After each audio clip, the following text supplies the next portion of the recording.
A service of KIBMradio.com, the Internet's home for an all old-time radio.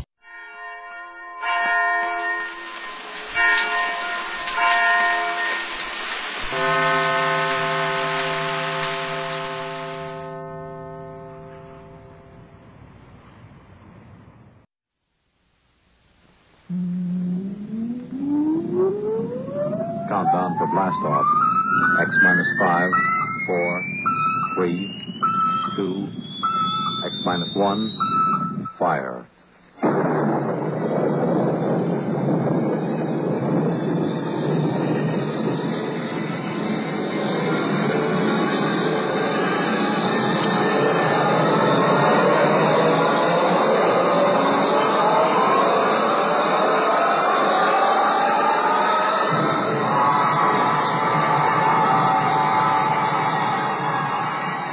From the far horizons of the unknown come tales of new dimensions in time and space.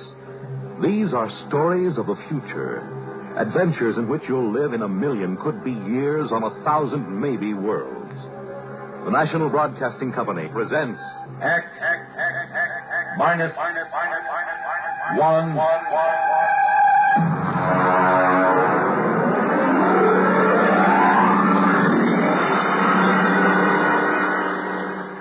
Prime Difference. But first, hear this. This is Bill Goodwin. You know, someone once said humor is the true democracy. And that's why we Americans can smile when we tell the stories of the legendary heroes who helped to build our country's great institutions and industries. Like transcontinental transportation. Ever hear of Windwagon Smith?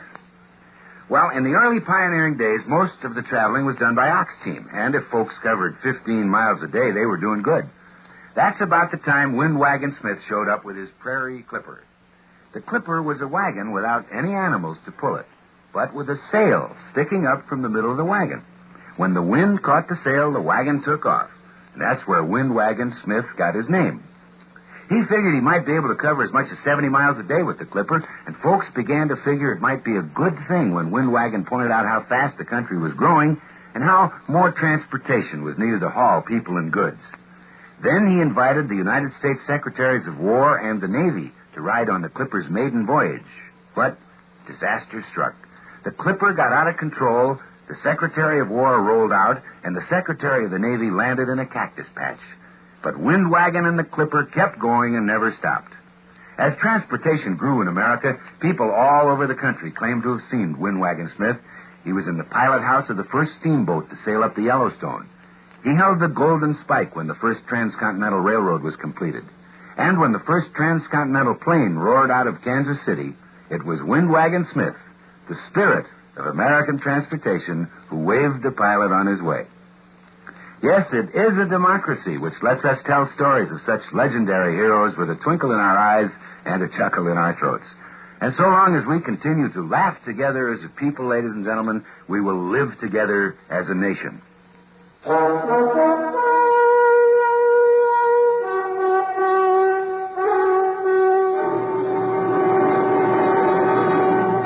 Now, X minus 1 and Prime Difference. I suppose every guy reaches a point once in his lifetime where he gets 140% fed up with his wife. Understand now, I've got nothing against marriage. Marriage is great. A good red-blooded American institution. Only it's so permanent. Especially when you're married to a woman like Marge. Ah, she was a dream to look at. Tawny hair and sulky gray eyes and a shape that could set your teeth chattering. But she had a tongue like a number 10 wood rasp and a list of grievances long enough to paper a ballroom. Why do you always upset me in the morning when I've got a headache? I'm not trying to upset Now, you. you deliberately... I'm trying to have my coffee so I can go down to the office and earn a living. A living. Go ahead. Run away. That's all you've done all our married life.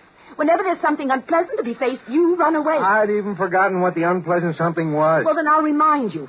It's your own selfish, indulgent nature. Staying out till after midnight when I was here waiting and suffering. I was working. I was at the office working. I know you were at the office, dear. I phoned, remember? Well, then what in blazes... Only you weren't working. Your breath. Oh, listen. I fired Miss Carver. She was okay, but I fired her for you. It was her last day. We all had a couple of drinks, that's all.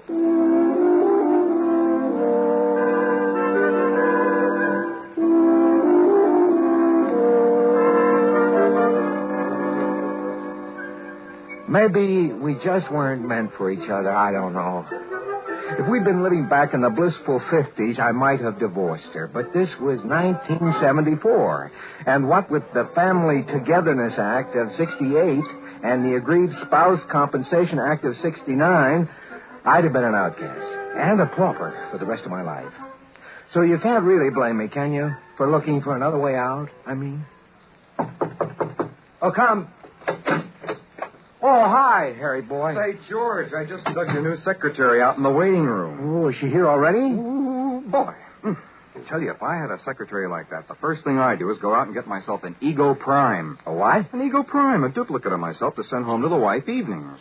You know, that's strictly against the law, Harry. So speeding, but everybody does it. Well, anyway, I wouldn't think of it. It's indecent. Well, just joking, Georgie boy, just joking. Still, it's fun to think about, huh? Freedom from wife. Absolutely safe and harmless. Not even too expensive if you have the right contacts. Well, you're coming.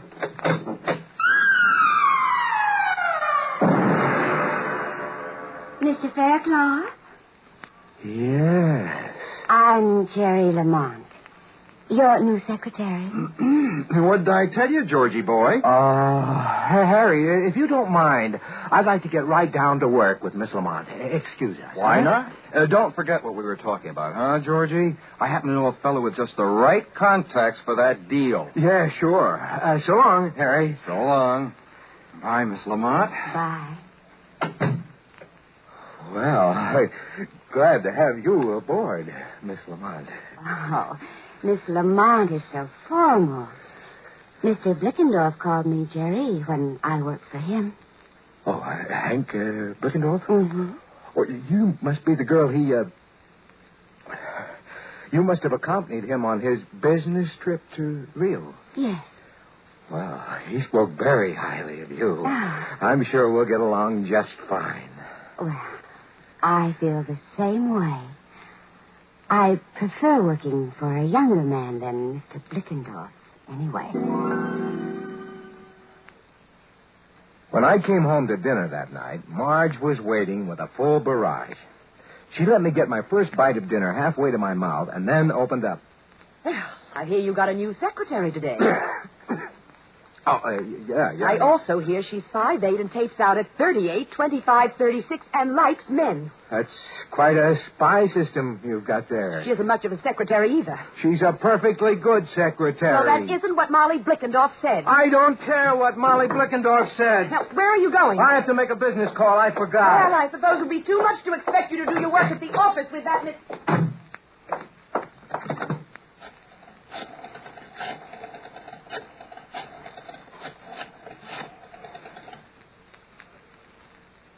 Harry? George Faircloth. Listen, Harry, you know that conversation we had this afternoon? Could you put me in touch with your friend? Yes, as soon as possible.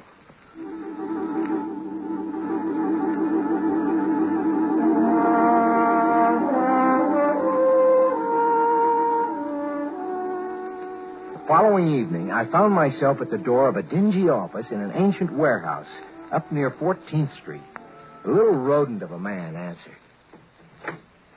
Yes, brother? I'm George Faircloth. Harry sent me. Oh, yes. Step inside, brother. I've been told you can supply me with... Yes, brother. It might be possible. We get quite a few busy executives who are in a hurry. Can't be bothered with licensing a utility prime. Mister, if I wanted an ordinary utility prime, I wouldn't have hiked up here. I'd have picked up the phone and ordered it. I want a super deluxe Ego Prime with all the circuits open. In short, a carbon copy of me, George Faircloth. Well, just step back here, brother. 5. These domestic situations can be awkward. You understand, if the feds find out about this, you're in as much trouble as we are. I'm more worried about my wife finding out. Ease your mind, brother. We've never had one yet. Except for that little shut-off control in the hair behind the ear, these ego primes are identical with living humans. Now, if you'll just step back into the lab and take your clothes off, we'll start.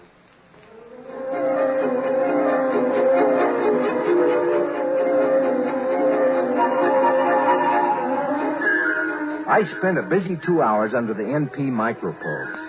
The artists worked outside, taking casts and impressions, while the technicians worked inside, feeding all my brain patterns into a Hunyadi pantograph.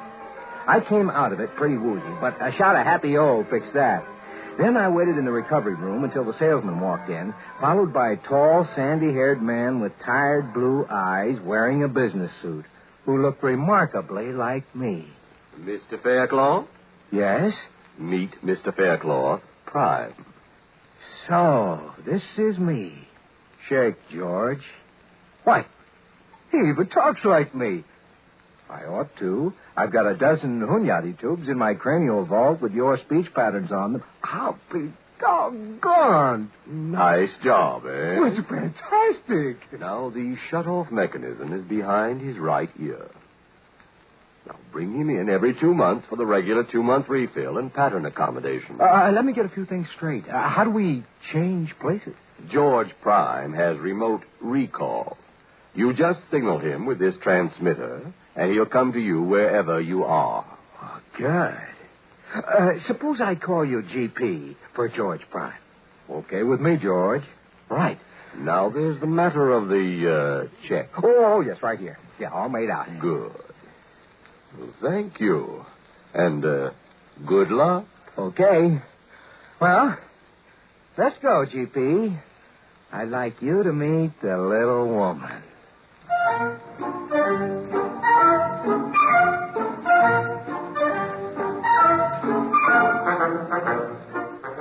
Half an hour later, George Prime put my pipe in his mouth and walked into the house.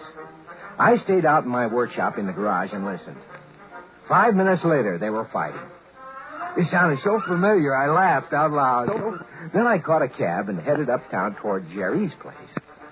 We had quite an evening, and I rolled in just as George Prime was starting the car, business suit and briefcase, ready for work. I slipped into the garage. Hey, hold it. Oh, you're back. How'd it go, huh? Whew. Boy, you didn't tell me you were married to a female Bengal tiger. Well, she didn't suspect, did she? Oh, of course not. Well, what'd you do? Well, fought till about 1 a.m., then went to our respective corners and sulked. You think you can handle it? Listen, she's really a sweet girl underneath.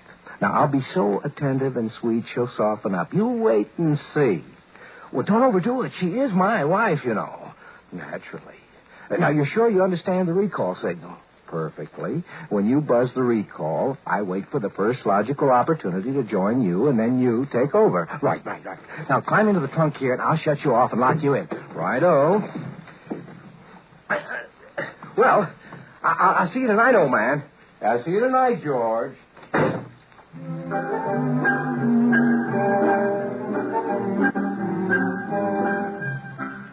I could go on at some length about my exploits, but I won't. In the end, it was like buying a 3-dimension TV set. After a week or two, the novelty starts to wear off. Well, I got it down to where Tuesday and Thursday nights I was informally out while formally in.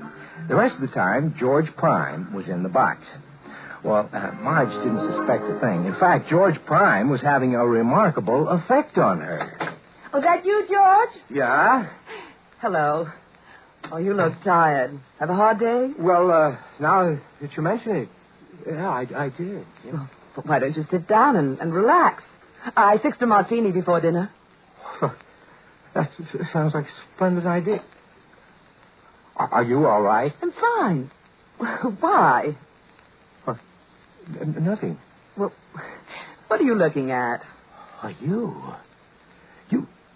You've done something to your hair or something. You like it? Yes. You know, I've always thought you were a darn beautiful woman. Well, thank you, Mr. Faircloth. You know, you're not so bad yourself since you stopped scowling and snapping. I guess that's a compliment, huh? George, isn't it about time we stopped clawing each other? It's what I've always wanted, Marge. So have I. Well, you've changed so much recently. What changed? Well, you know, you've been less irritable and more considerate and so much more vital. Oh, you know what I mean. Yeah, I'm afraid I do. George. Yeah? Look, let's have dinner and some wine and spend a nice evening together, like we used to when we were first married. Why, sounds fine. Holy smokes. Hey, what time is it? It's 7:30. Why? Well, listen, I have to run down to the corner for some tobacco. I wouldn't want to spend a relaxing evening without tobacco, you know. But there's some in your holder. Well, I want something fresh. You chill the wine. I won't be a minute. All right, dear, and hurry back.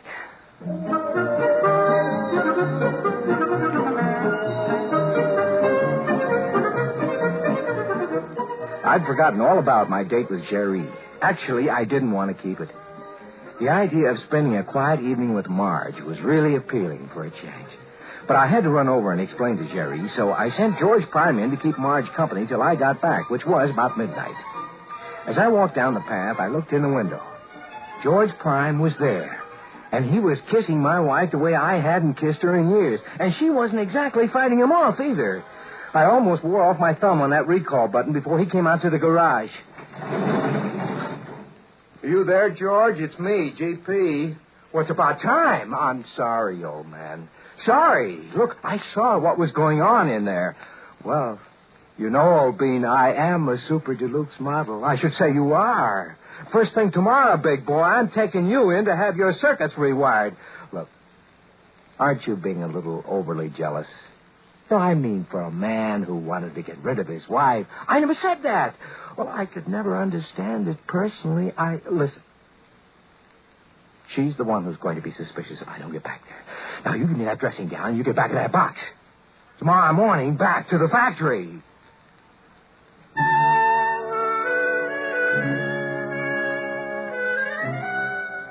Marge was waiting for me. And one of those flimsy things that I'd given her when we were first married. I must say she looked so charming and lovely that my heart just melted. And still I was overwhelmed with a sense of guilt, and I wanted to tell her what I'd done. You finally got back. I thought you'd never get here. Oh, my, you look ravishing. That's the idea.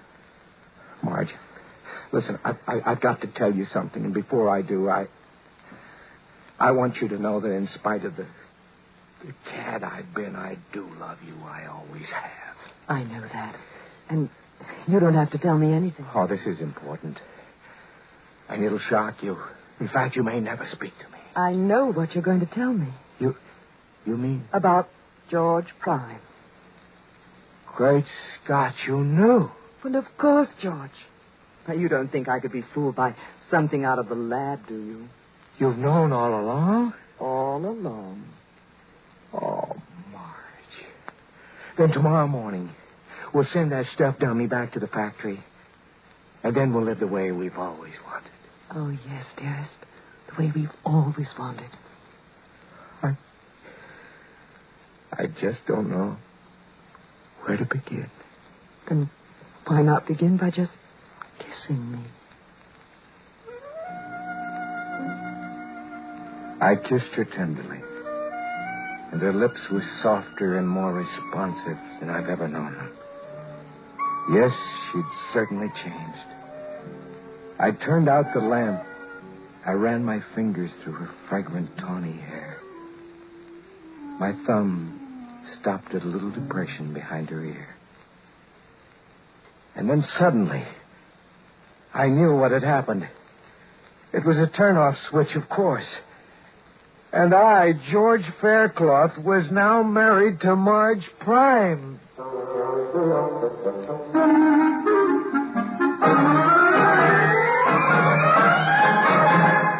X-1 has brought you Prime Difference, written by Alan E. Norse and adapted for radio by George Lefferts. Featured in our cast were Lawson Zerbe as George and George Prime, Anne Loring as Marge, Evelyn Jester as Jerry, Merrill Joels as the salesman, and John Thomas as Harry. This is Fred Collins. X-1 was directed by George Voutsas. and is an NBC Radio Network production.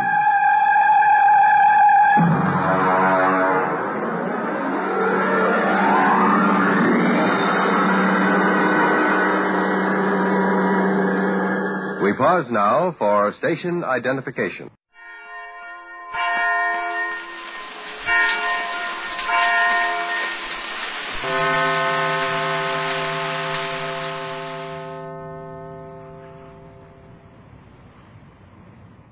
During the past few weeks, we've learned a lot about the Magic Island. One thing we learned was that the island is called Euclidia. Now, however, this seems to be not altogether true, as the island itself is apparently only a small part of Euclidia. When Mrs. Gregory, Captain Bradford, Jerry Hall, and Joan Gregory returned to the island on this trip, they expected to stay for some time and learn as many as possible of the Euclidean secrets. On their arrival, they found the island deserted.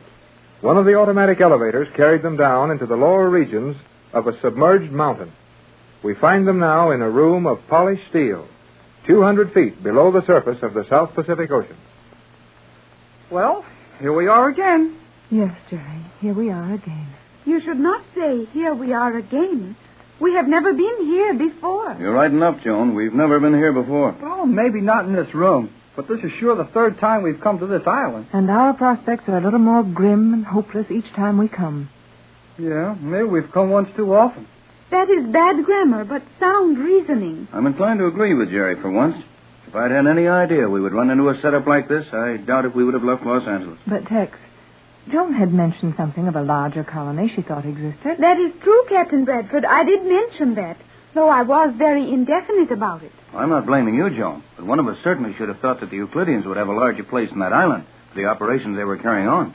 Well, I guess we can all think of a lot of smart things we could have done, now that it's too late.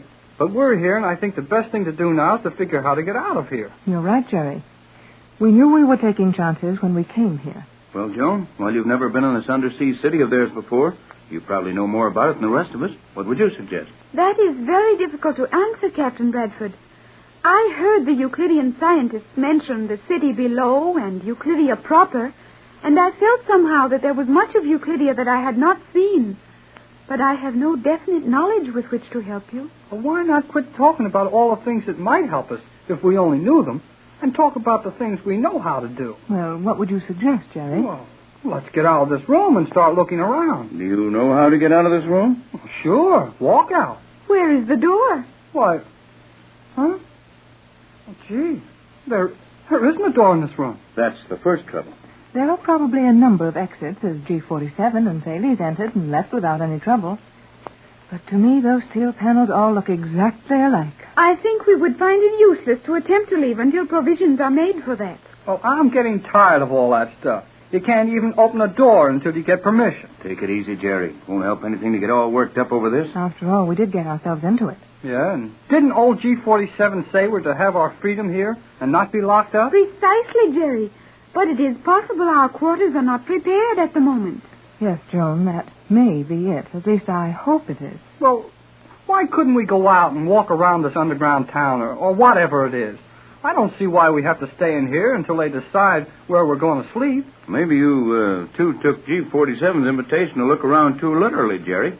I'd say that while we apparently have our freedom and are allowed to go sightseeing as much as we like, there'll be several places we'll never see the inside. That is logical, Captain. G47 has probably gone to prepare the other Euclideans for our arrival. He will undoubtedly instruct them as to how much we are to be allowed to observe. That's my idea, Joan. Then our freedom of the city is to be in name only. Like those tours one may take in a forbidden country. Well, we might as well stay home as go on that kind of a tour. We are not likely to leave home now, Jerry. This is our home for all time. No, Joan, it isn't quite that hopeless. After all, G47 has the same interest in science that the captain has. And many things can happen. And I'll bet things will happen all right. Be a relief to have them start. Sounds like they started. What was that? Over there, on the other side of the room, one of the steel panels flew open. Sure did, and there's a light on in the room there. Tex, isn't that my steamer trunk in that room? Steamer trunk? Oh, let's go see it. But how could your steamer trunk, whatever that may be, get down here in Euclidia? I can't imagine. Well, at least we can hear ourselves walking now. Gee, I like to make noise when my feet hit the floor. Well, that's something now, isn't it? Look at that room. Oh, Tex, what an attractive little room. Like a stateroom on a fine ocean liner. Mother, are those not your articles of clothing? Yes, Joan. My things are as well laid out in this room as if a maid had cared for them. Boy, and there's a wooden floor in here. Listen to this. This is the most natural place I've seen since we left Los Angeles. I never imagined such a room could be found in Euclidia. Well, it looks like you're fixed up all right, Mrs. Gregory. Now, if the rest of us can find rooms like this, we'll be okay. But how did my things get here so quickly? I'd say that we weren't as much alone as we imagined when we came off the boat. You are correct, Captain. The Euclideans must have removed all our possessions from the boat at once, as the island is now submerged. Yeah, and it's been less than an hour since we landed. I wonder what they did with the boat. Sounds like somebody else had a room ready for them. I hope that's mine. Come on, let's see. There is the open door, directly across the large circular chamber. And I think I can see my instrument cases in there. Well, come on, let's find out. I believe we're going to find that we'll each have a room opening into this central chamber. That would appear to be probable, Mother, and it will be most convenient. I'll say it will. If we can all find a place to sleep, then all we have to worry about is where's the dining room. Yes, sir, there we are. That's my room. And everything I had on the boat with me is in perfect order in the room. There must be some point to all this service we're getting. I think we will find many things done for our comfort, and we will enjoy ourselves for a certain period of time. And then, if the Euclideans have not secured from us the information they desire, our situation will change completely. Yeah, and they'll kid us along for a while and get rough about it. That's about it. But we'll be making some progress with our own plan. Oh, another room is ready for one of us. Oh, right beside this one. This is your room, Jerry. Sure is. And that bed looks mighty good to me. I'm going to get myself some sleep as soon as I find out where to eat. Well, if we're going to be this well taken care of, surely some provision will be made for our meals. Don't worry about that. We'll eat. But we have to do it whenever these Euclideans feel like feeding us. Well, one thing's sure. It won't take us long to eat in this place. You don't lose much time when you swallow a pill for dinner. That should be my apartment. Yes, Joan, dear. There it is, next to mine. Come on, Joan. Let's go look at it. There is nothing to see that we have not seen in the other rooms. You're sensible, Joan. No use running all over looking at these things. I feel a little like Jerry does about it. Even though we may not understand all that's being done and haven't any way of knowing what the ultimate answer will be, it's all very interesting. And I'm hungry. Sounded like another door opening somewhere. It was, and look, Tex, look. Say, that is something. It is indeed something. Well, golly whiskers. Joan, will you pinch me? No need, Jerry. You're awake and really seeing it. Ouch! Hey, what's the idea? Did you not say to pinch you? Oh, yes, but I didn't mean it. What did I tell you about saying things you do not mean, Jerry? Oh, you tell me so much that I never know what... Here, you two. This is no time to start an argument. No, it certainly isn't. Tex, will you give me your arm? With pleasure, Pat. Joan, may I have the honor of taking you in to dinner? Oh, Jerry, you speak so nicely when you want to. Oh, sure. What a beautiful dining table. And it's loaded with food. I hope this keeps up. I believe we may depend on that. This seems to be the head of the table, Tex. Will you do the honors? Indeed, I will. Will you look at the porterhouse steak? Not much like the pills you're worried about eating, is it? I'll say it isn't. Mrs. Gregory, will you have... Tex, look. What's the matter, Pat? Well, nothing. I mean, nothing to be alarmed about, but look at this. The silver, you mean? Yes. It is very beautiful, is it not? Sure is. But what are you so excited about, Mrs. Gregory? Oh, you wouldn't know, Jerry. You couldn't know. But I'm surprised that Tex didn't see it. Mother, I believe I know what you mean. The silver is exactly like yours in your home in Los Angeles. What? Is it, Mrs. Gregory? Well, it's more than that, Jerry. It is my silver. Yours? Are you sure, Pat? Yes. And this is my table linen. Tex, my entire table service. Oh, gee whiz. How could that happen? I believe that the visitor who went through your home while we were locked in the radio room spent more time in various parts of the house than we noticed. No doubt of it, Joan. One of those Euclideans took everything out of your mother's house that he thought you would want for a long stay on the island. And that sounds like those men are mighty sure we're going to make a long stay. Yes. There's something horribly final about it when you find that your personal possessions have been brought over 4,000 miles without your knowledge. As I tried to explain to all of you in Los Angeles, I felt that our arrival on Euclidia would be the end of all communication with the world for us. And now I am convinced that such is the case. Oh, now, cheer up. If this is the sort of treatment we're going to have all the time, we can't complain much. Well, I'll say we can't. And I'm hungry. Let's eat. Yes, we may as well do that. Why, these rolls are hot, just as if they'd come out of the oven this instant. And yet, why, we've been here for several minutes. Well, that's not startling, Pat, if you'll notice that each bread plate is a small electric grill. Boy, it sure is. And that's why this steak has get so hot. Oh, boy. Is this good? Jerry, is it your custom to speak while you are eating? Well, sorry, but when you expect to be handed a pill for your dinner and somebody brings you a steak that's kept sizzling hot, it's hard to remember your manners. Oh, I know that, Jerry. But we must try very hard to preserve our composure and maintain all of our standards in the face of everything. This food is really very excellent, is it not? I don't know when I've tasted a meal I enjoyed more. Imagine sitting down to dinner in a polished metal dining room, 200 feet below the ocean, and finding your own table service waiting for you. I wonder what happens when we're through eating. This will probably disappear just as suddenly as it appeared. Well, I hope they give us time to get out of this room before that steel door slams shut again. Yes, I'd rather sleep over in that stateroom of mine than on one of these hard metal chairs. Captain Bradford. What? Behind you. Huh? Oh. Well. I thought this was too blame good to last. Well, G47, I suppose we have you to thank for this? You have, though your thanks would mean nothing. Nevertheless, we extend them. Do we take care of this stuff, or does it go away like it got here? The facilities for your meals will be at your disposal at stated intervals.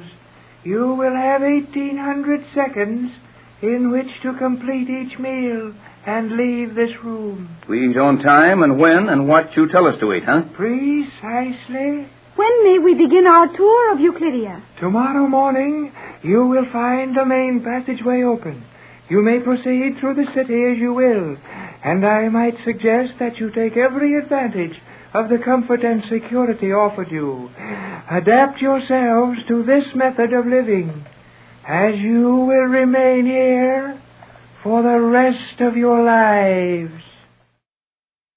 Far below the surface of the South Pacific Ocean, the Gregory party have spent their first night in Euclidia, the hidden city of the Euclidean scientists. Mrs. Gregory, her young daughter Joan, Captain Bradford, and Jerry Hall found very fine quarters assigned to them in the Euclidean city. They also found a splendid dinner served with Mrs. Gregory's own table linen and silver. They have just finished breakfast, which appeared mysteriously at the right moment. As we find them now, our four adventuring friends are seated around the breakfast table, discussing their plans for the day. No, thanks. I couldn't eat another bite. I'm sure I couldn't, Jerry. Well, I think we all did very well for ourselves at this breakfast. I agree with you, Mother. For people who have as much to fear in the future as we have, the present is indeed kind to us. Oh, I don't think we've got so much to fear, but I'll bet we've got plenty to see. For one thing, I'd like to see where all this food comes from. Just what I was going to say, Jerry. I'd formed the opinion that Euclideans existed entirely on those condensed food tablets. Sure doesn't look much like that now. Fresh milk, fresh butter, and last night all those fresh vegetables. That's a different story from the way we lived up inside that island. I think we may safely explore outside our quarters now, Captain Bradford. Yes, Tex. I'm anxious to get started myself. Yeah, me too. Looks like that's the place of the meeting, then. Let's go. Well, where do we start? I would suggest we start by finding an outer door. Yes, Joan, dear. We'll have to leave this large room or group of rooms if we're going to get anywhere. No, all we need is a door. Well, while you're looking for that, I'll get some heavy wraps for Joan and myself. Well, you won't need them, Mrs. Gregory. But if we're going outside... Mother, where do you think outside will be? Have you forgotten that we are 200 feet below the level of the ocean? Oh, yes. I'm afraid you slipped a little there, Pat. Outdoors is very liable to be the same as indoors in this place. Oh, sure it will. No matter where we go, we'll still be inside this underwater city. I think we will find the door to the outer corridor is over there. What makes you think that, Joan? Our sleeping quarters and the dining room occupy nearly all of the other sides. That should be the outer door. Well, it won't take long to find out. Come on. And if one of these panels does prove to be the door, we still have the fun of opening it. Joan and I got a lot of doors open once just by... Hey, look. Yes, Jerry. Another of the voice-controlled doors. And this is the beginning of another series of weird experiences, I suppose. Looks like it, Pat. But remember that these Euclideans are human, just as we are. If they can stand it, so can we. Well, here we are, back in our disappearing hall again. Yes, there is the elevator shaft through which we came. And now our steps make no sound. More of the soundproofing. We'll just have to learn to take that sort of thing for granted and not lose any time speculating on it, or we'll spend all our time doing that. Well, where do we go first? I think we should continue along this corridor until we see something of interest. Then we've gone far enough now. Yes, it's all interesting, but I'd prefer to see something a little different for a change. Let's keep on walking. Looks like our tunnel splits up pretty soon. So it does, Jerry. Just ahead there are 2 corridors. Well, I guess we can choose the one we want to use. G47 said we could go anywhere we wanted to. Isn't this floor sloping sharply downward? I'll say it is. Feels like we're walking downhill. G47 said this was the highest level of the ocean floor city. We may have to descend some distance before we find anything worthy of our inspection. At least we'll have to go on down until we find a doorway to use getting out of this tunnel. Oh, here's the dividing line. Which way do we go? Well, there's no way of deciding that I can see. If any of you have any preference, I'll gladly go with you. Makes no difference to me. I got it. Let's split up and try both of these tunnels. Excellent, Jerry. You and I will take one side and Mother and Captain Bradford the other. No, I'd prefer we stayed together, John. Oh, gee, Mrs. Gregory. Nothing's going to happen to us. Oh, G47 said we'd be safe, didn't he? Yes, if he can be depended on. I think G47 does not have to trouble himself to the extent of telling anything other than the truth. I suppose you're right. Our position is so obviously hopeless that none of the Euclideans would even bother to deceive us. Then you'll let Joan and me go on a sightseeing tour of our own? Please, Mother. What do you think, Tex? Oh, I don't see where there's anything going to hurt them. I'd say let the youngsters go, but set a time to meet us back at our own quarters. Very well. But understand, Joan, and you, Jerry, that you're to come back to our own quarters in... how long, Tex? Why not make it noon? I suppose they'll serve our lunch at noon, won't they, Joan? I think so, exactly at 12 noon. Okay, then. We'll meet you back here at noon. Come on, Joan. We will be prompt. Have no fear of that, Mother. Well, see that you are, Joan. I'll worry if you're late. And don't ask too many questions. Try to keep out of the way as much as possible. Aye, aye, Skipper. Well, here we go again, Joan. I wonder if you and I will ever be able to sit down and enjoy one thing at a time, Jerry. Well, what's the matter now? Every moment since you came to Euclidia, we have been exploring this or searching for that or looking for something else. Are we to spend the rest of our lives in corridors, looking for things always just beyond our reach? Well, golly whiskers, Joan. We've got to find out all we can about this Euclidia place. Why must we do it all so quickly? We will have ample time during our stay here. Oh, I know. You think we're going to be kept here until I've got a long gray beard that I keep falling over every time I take a step. But we won't be. We got away from here 3 times, and we can do it again. We got away from the island. It is not such a simple matter to escape from this place, I think. Oh, maybe not. But let's stop worrying about that and see what we can see. I do not find this long tube of polished metal very interesting. Well, I do. For one thing, we're going down pretty fast, and we've been walking fast. I wonder how far down we can go. We will be here long enough to learn the answer. Well, stop talking like that, Joan. We're not doing so bad. Badly. All right, then. Badly, we're not doing so. That is not correct. I know it, but who cares? Now, forget crying about how long we're going to be here, and let's try to learn something. A most excellent idea. Gee whiz. The commander. Precisely. Where did you come from? If your eyes were as active as your tongue, you would have noticed that I merely opened a panel in this wall and stepped into the corridor with you. Well, why don't you make a little noise once in a while when you do those things? Sound is a useless disturbance where silence will serve. Is it permitted to ask questions, Commander? Naturally. You may ask as many questions as you wish. Will we get any answers? That will depend entirely on the question. Where are we in relation to the main portion of the underwater city? We are just above it. A few steps along this passageway will bring you to the main entrance. You are free to proceed there if you wish. Come on, Joan. Let's go. One moment, Jerry. Now, what's the matter? There is one other question I should like to ask the commander. Well, looks like you're too late. Jerry, she has gone. Just as quickly as she popped up, she popped out again. Then let us proceed. Okay. Let's also get going. Jerry, why must never you... mind starting that grammar lesson again. I want to see what's behind that main entrance door the commander was talking about. Nevertheless, I think my question was important. What was it? I wanted to ask the commander if the Euclidean living quarters were also along this corridor. If not, then what manner of room was it out of which she appeared? Well, I guess we'll find all that out when the time comes. But let's keep walking to that main gate. That blank wall directly before us must be the entrance. Yeah, everything here's a blank wall. Do you see anything with which to open it? Not a thing. But I guess we can just... Oh, that's funny. What is funny, Jerry? That blank wall. Why, a minute ago I could have reached out and touched it. And now it's way up there ahead of us again. I think you are mistaken, Jerry. That must be an illusion. Maybe, but the joke's on that wall if it is. Because the wall moved, and it's still moving. Now, Jerry. Now, see for yourself. We're walking all the time, aren't we? To be sure we are. And the wall's keeping ahead of us, isn't it? At least we do not approach it rapidly. Yeah, then the wall's going away from us. But why should the wall do that? Don't ask me why things happen in this funny place. All I want to do is to get through a door, and I can't even catch the blame thing. Jerry. Yeah? I think I know how the illusion is being created. How? Our descent is so rapid, the angle of this floor so sharp, that what we supposed to be the end of the corridor was in reality part of the ceiling. Oh, I guess you're right. This thing does slope down pretty fast. Boy, we must be a long way under the ocean now. And I believe we are nearly to that door. That girl commander sure has wild ideas about how many steps there are in a few. You are impatient. Okay, I'm impatient. But just the same, I want to get someplace. Then your hope is about to be fulfilled. Looks like it now, all right, Joan. If that isn't a solid wall in front of us, then I never saw one. I think we may safely enter. No danger of running into electricity in this door? The commander said we were free to use this doorway. Yeah, we're free to use it, but she didn't say anything about what would happen to us if we did use it. Now, Jerry, you are being, as you say about me, scared of everything. Well, I'll show you a thing or two. Oh, maybe I will if I can find out where to take hold of this door. Press upon it. I am pressing. Yeah, it moves up. Look, Joan, I'm just barely touching it with my hand. Just pushing up a little, and the whole end of the corridor is going right straight up. Oh, Jerry, look! Away down there on the floor of this cavern. Gee whiz, Joan. Oh, boy! Golly, whiskers! Oh, boy! We will go down and see it. Why, Joan, this is the biggest thing I ever saw in my life. I believe it is the largest spectacle of its kind in the world. Never have I heard anyone describe anything of such magnitude. Yeah, it's big, too. You remember I told you about the Carlsbad Caverns, those big caves in New Mexico back home? Yes, Jerry. But were they as large as this? They don't even start to be as big as this.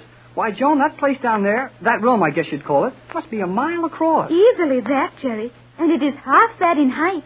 Look at the light shining on those hanging things. I can never remember what they're called. Those are stalactites. The lower ones are stalagmites. Oh, I thought you said you had never seen them before. I have not, but I have learned about them. Oh, so have I, but that doesn't help me much when I try to remember what kind hang from the ceiling and which kind pile up from the floor. The stalactites are suspended from the ceiling. Remember that so you can tell me again, will you? I forget it.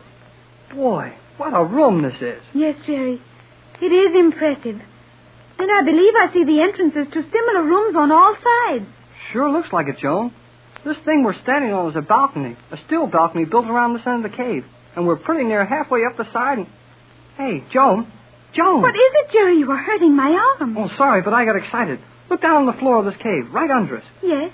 I do not understand what it is you wish me to observe. Trees, green grass, and big trees growing in this cave under the ocean. We must be 300 feet down by now. At least 300 feet below the surface of the water. Now I know where they got all of that fresh cream and butter and fresh vegetables. There's cows down there, Joan. Cows and pastures and green grass and trees. I see them. Is that so unexpected? Now, look, Joan, don't act like that. You know as well as I do that green grass and trees don't grow like that in a dark cave under the water. They've got to have sunlight and fresh air. This would seem to prove that you are wrong, Jerry. You can see the green vegetation, and you can see the cows, and you have eaten fresh vegetables, milk, cream, and butter that obviously came from here. Sometime I hope to make you realize that on Euclidia, things which cannot be done are done every...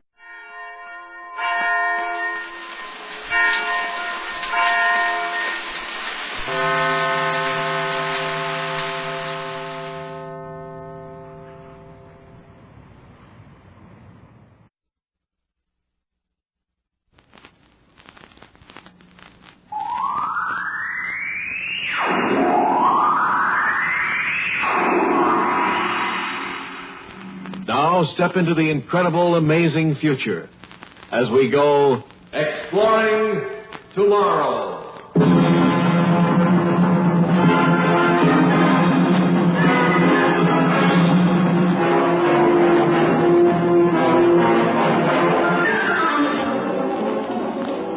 And now here is your guide to these adventures of the mind, John Campbell, Jr. For many years, a lot of us have been interested in considering the possibilities of meeting other life forms, other intelligent beings from other stars. Now, if there is life out there, some form of life, and remember, it may be beyond our most far-fetched imaginations. If there is life, and we have our own Earth ships going out in constant, regular deep space exploration, someday, somewhere, maybe even out in the gas cloud of the Crab Nebula, sometime we will meet.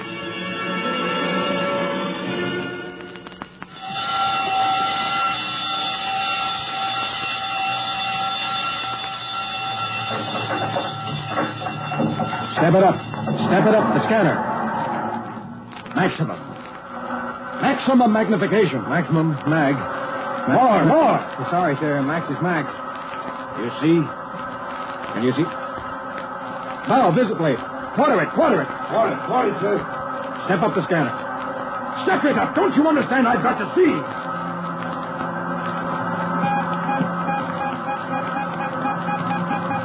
Nothing. According to the reading, Captain, nothing, sir. Sir, Captain, hold it. On the bow quarter. Huh? Solid object. 80,000 miles, sir. 1 o'clock. Unknown object changing. 12 o'clock. Sound collision.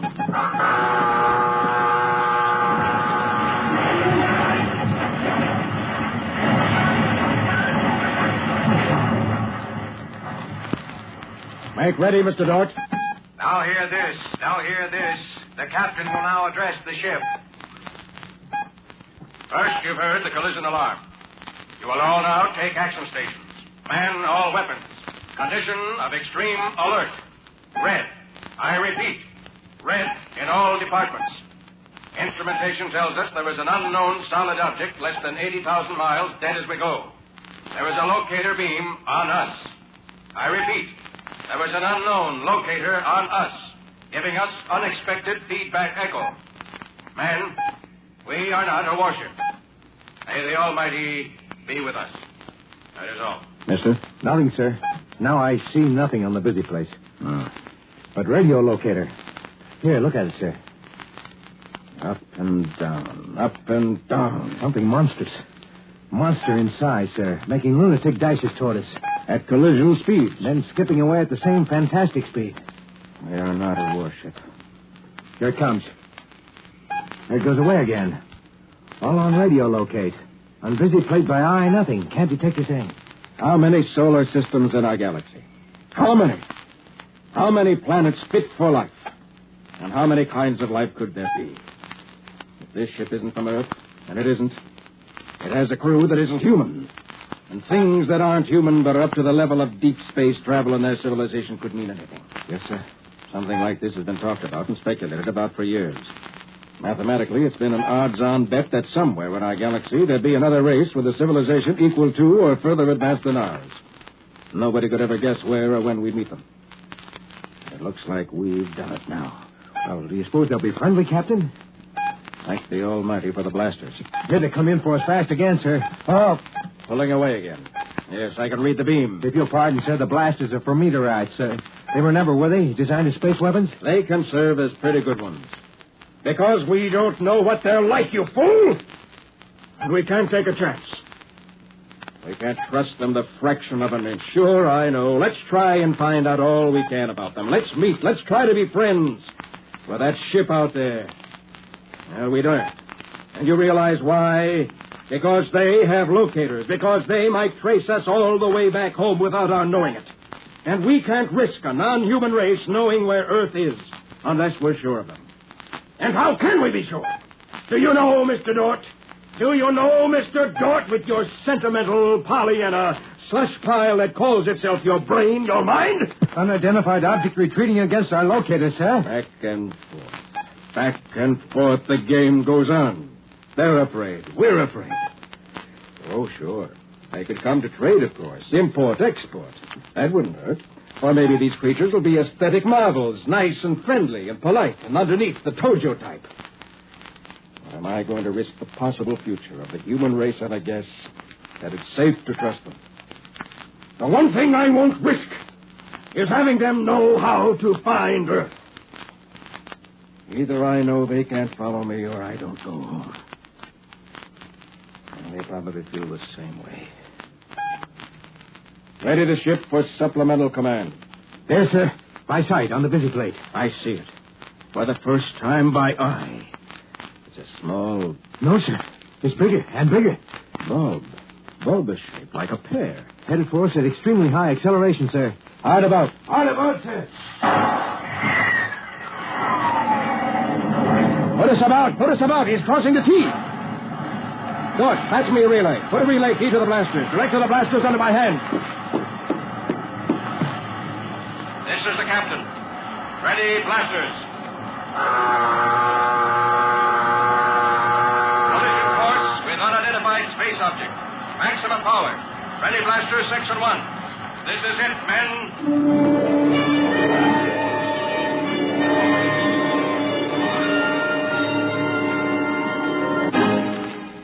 Exploring Tomorrow continues in just a moment. All of us, as American citizens, believe in our inherent liberties and freedoms, such as the freedom of the individual to choose and elect his own national representatives. It has been said that there is only one ruling class in America, the people themselves, who, through their vote, have established the law of our land. The real importance of this freedom depends on our accepting the responsibility not only to know what we are voting for or against, but also to choose our leaders for the best interests of the nation. So, accept your responsibility and ensure your freedom. 2 spaceships, 2 scientific expeditions, each uncountable miles from their own home. One from Earth, one from where? The other ship stopped, Captain. Cut power. Quite stationary, sir. Captain to crew. Steady as you are. Unidentified space object, now stationary. Do not fire. I repeat, fire only on command. This is a trick. You will fire only on command from myself and only when verified. As you are. Stop dead, sir. They are. Dead for sure. Have a look. How far do you make them? Range 20 miles, Captain. Now they're sending modulated shortwave at us, sir. Frequency modulated? Yes, sir. Yes, I see your needle. Apparently a signal. Not enough power to do any harm. Look up in the left bow busy plate, sir. There's something now. Yeah, I see movement on the outside of their hull. Their cold black hull. We shine like a mirror. Did you ever hear of a jet black spaceship, mister? We want to reflect the sun. Perhaps they... Honor a need to absorb heat from a passing sun. Yeah, I know. Now, what's that thing? Small, round, whatever it is, it's coming out of the side of the ship. Watch. Huh? You're dripping sweat on your instruments. Oh, I'm sorry, sir. Yes, I realize what they're up to. If they sent anything toward us, it might seem a projectile or a bomb. So they come close, let out a lifeboat, and go away again. Figure we can send a boat or a man to make contact without risking our whole ship, too. Captain, that means they think... Pretty much as we do. Yes, I'm glad that finally occurred to you. Mr. Dort, by law of Space Command, I'm not allowed to leave my ship except to jettison. Mr. Dort, this is not an order. No, sir. Would you care to go out and look the thing over, whatever it is? The alien ship continued to retreat. 40, 80, 400 miles. It came to a stop and hung out there, waiting. Earthman Tommy Dort, climbing into his atomic-driven spacesuit inside the airlock, heard this mileage report and felt safer, but just a little bit safer. For if the unknown black space intruder had stopped its retreat at 400 miles, he reasoned it might not have weapons effective at a greater distance. But Tommy felt lonely and a little expendable, speeding toward that tiny black dot which hung in the incredible brightness of the star gas. 4,000 light years from his wife and family and home. Speeding toward that tiny black spot, the only solid object he could see in all this glowing space. And then he landed. It was a slightly distorted sphere, not much over 6 feet in diameter. There were small tentacles or horns projecting from this black space orange. They looked rather like the detonating horns of an old-era submarine mine, but there was a glint of crystal at the tip of each. Then through his suit he began to feel vibrations. A section of the rounded hull beneath his feet opened up. He moved sideways fast. It opened up and out, and when he looked inside into the now open insides of the little sphere, no, he didn't see the first non-human civilized beings he expected. What he saw was simply a flat plate, and on that flat plate a dim red glow of light came and went. Even inside the protection of his spaceship, Tom Dort felt the hairs in his neck rise and bristle. In momentary terror, he pressed his sleeve button to switch communicator. Very good, Mr. Dort. Don't panic. No need to panic. Fix your scanner to look into that plate. Harry, these creatures are our equal. But, sir... They dumped out a robot with an infrared visiplate for communication, is all.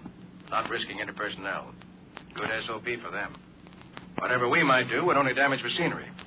That's good. That means they value life as you value yours. Maybe, though, they expect us to pull you with the sphere in on board. They may have a bomb charge that can be detonated when they're ready to blow for their own home. I'll send a visiplate out with a man to face one of its scanners. You return to the ship. Well done, Dort. Yes, sir.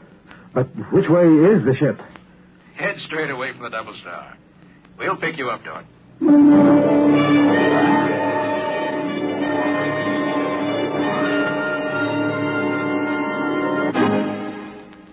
A tiny black bulbous robot floated in space between two spaceships.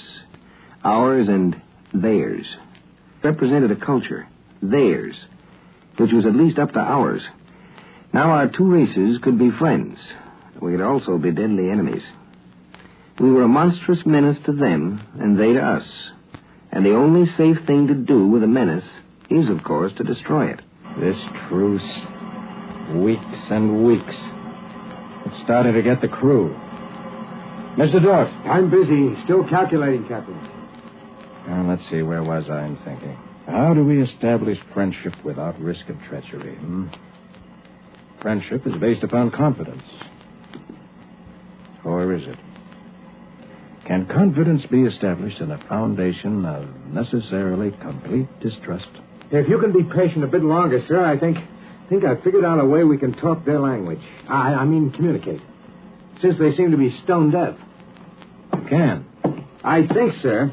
You can? I believe now, sir, we can say almost anything we wish to them and understand what they say back. But, of course, sir, you'll never be able to know how much of what they say is the truth. Well, neither will they about us. Go on, mister. Well, I've managed to hook up what amounts to a mechanical translator. We showed them our recorder in the vision plates, and they showed us theirs. They record the FM direct, I think. Now, they don't use sound at all, even in speech. My guess is, sir, that they use microwaves for what you might call person-to-person conversation. I think they make short-wave trains as we make sounds. Telepathy? Yes, sir. I think, sir. I'm ready if you are. If you are, that is prepared to talk with their skipper. Turn on your mechanical translator.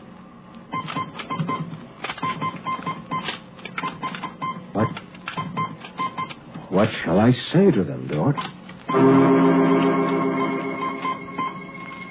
What shall I say? They're waiting. They keep sending something like a CQ. They're oxygen breathers, sir, and they appear not too dissimilar in certain ways. I'm sure I detected signs of irony. Iron? I mean, sir, that implies humor. In other words, sir, I think they could be likable. All right. Send this. Hi, sir. They're acting suspicious. All right. Say, the appropriate things about this first contact of two dissimilar but civilized races, and of my hope that a friendly intercourse between the two peoples will result. Excuse me, what appropriate things? Oh, just a second, sir. The skipper sends you the following, quote, "That is all very well, but is there any way for us to let each other go home alive? I would be happy to hear of such a way if you can contrive one. At the moment, it seems to me that one of us must be killed." Unquote. All right, then. Send this.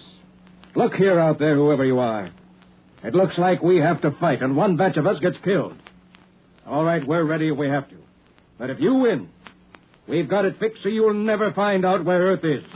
And there's a good chance we'll get you anyhow. We've stayed here a month, and we've swapped information, and we don't hate each other.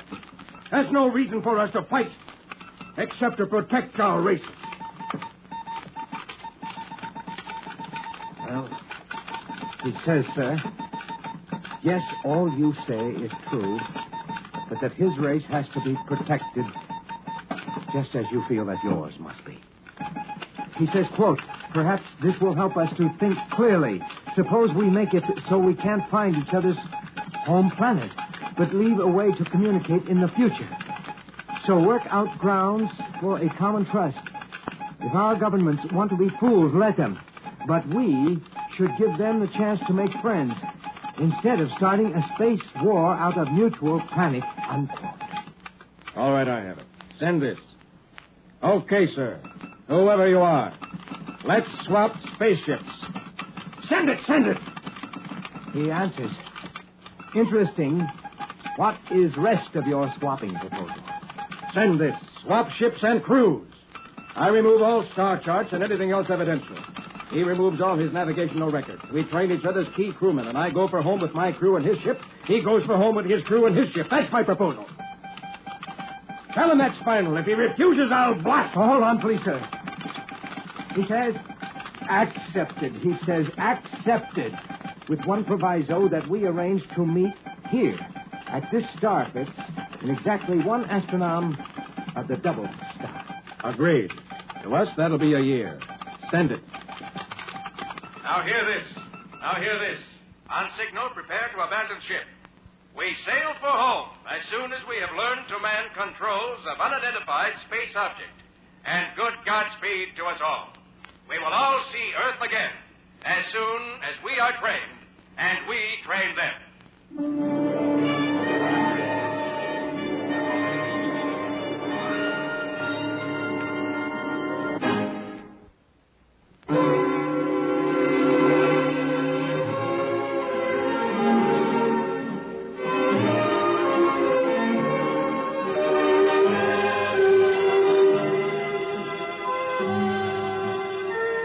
There's a hidden assumption in the story we just heard that any intelligent entity can and may lie. I wonder just what a lie is and why it is that we expect intelligent entities to lie. Could a machine lie? Could an intelligent machine lie? Well, next time we have a discussion on that I think you'll find interesting. It's called Liar.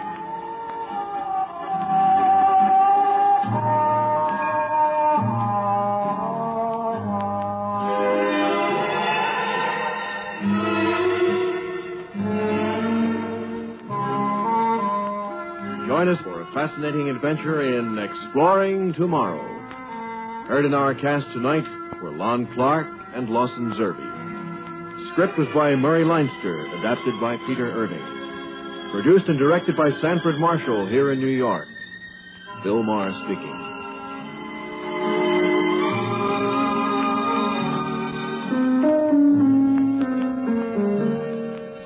We pause now for station identification.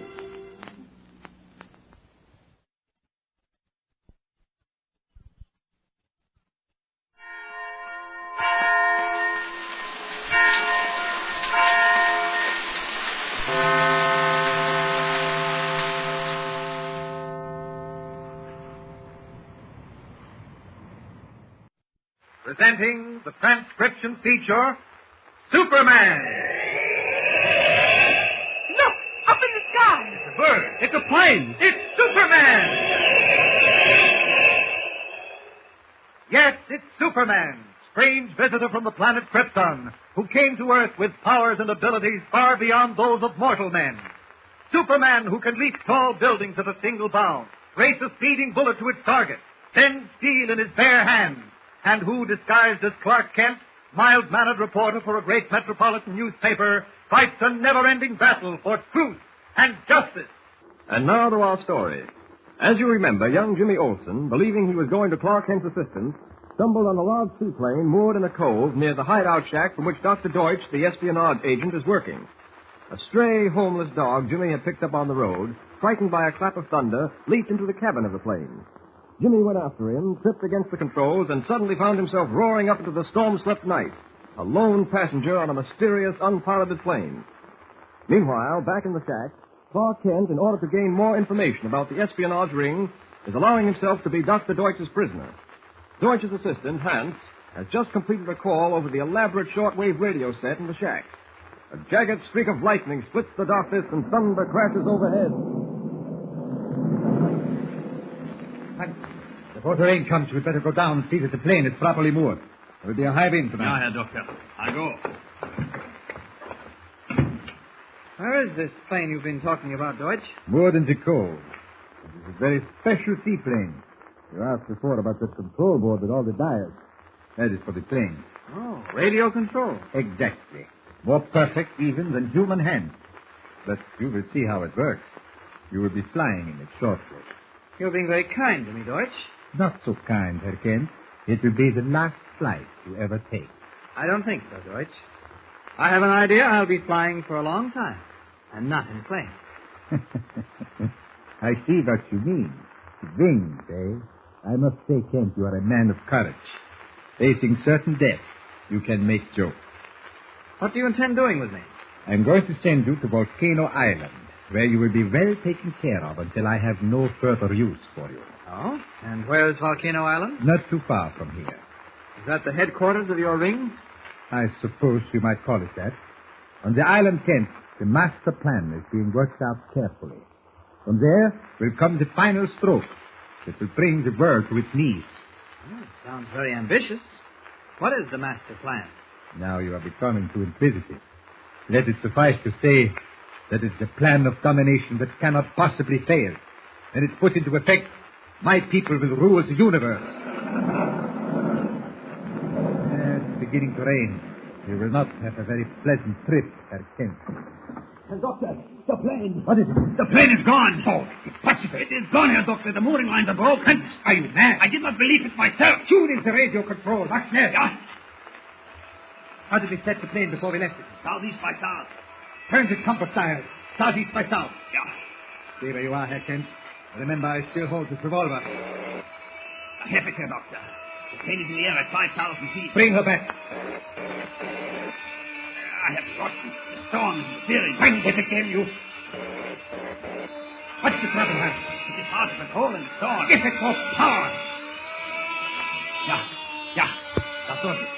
Now it is level. Change the course. Bring her back. I'm afraid, Herr Doctor. Afraid of what? There's not enough gasoline to bring it back. How far is it from the island? Not more than 30 miles. It has gas enough to carry it there, of course. Yeah. We cannot tell who is on the plane. Whoever it is must never reach the island alive. We will have to sacrifice the plane and exit into the mouth of the volcano, Hans. The volcano will disappear. Precisely. Then there will be no wreckage to trace. Nothing floating to shore. In the volcano it will crash. There will be no trace of the plane and no trace of its passengers. Could we not land the plane on an island? No. We can take no chances. Do as I say. Ja, Herr Doctor. Unaware that Jimmy Olsen is the only passenger aboard the storm-tossed radio-controlled plane, Clark Kent stands by as Dr. Deutsch orders it directed into the cavernous heart of the extinct volcano. Meanwhile, aboard the plane itself, Jimmy awaits what he believes will be certain destruction, his mongrel dog whimpering in his lap. Don't be frightened, old fella. Whatever's going to happen's going to happen. Gosh, I wish I knew how to run this plane. To make matters worse, the motors are giving out. This thing suddenly decides to take a nosedive. I can't understand how this plane is flying without any pilot. Maybe I'm dreaming. Gosh, if lightning ever strikes this plane, we're goners, Storm. Guess it doesn't matter much. We're probably goners anyway. I don't know why you had to jump into the cabin and make me follow you. What were you looking for? Oh, it wasn't your fault, Storm. You didn't know. Here now, you just stay right here on the seat while I go up front and try to play with the controls again. Maybe I can do something. I'll be right back. Sure pitching and tossing. I don't know how this plane stays up the way it does in all this wind. Let's see, the controls are over here. That's right. Oh, let's see if I can budge them. No, they're all locked. It's the one I bumped against when we took off, and I can't get that back either. It doesn't look too good. I wonder where we are. Over the ocean, I guess. Can't see a thing through the window. The motors are missing worse than ever. We're dropping lower. Storm! Storm!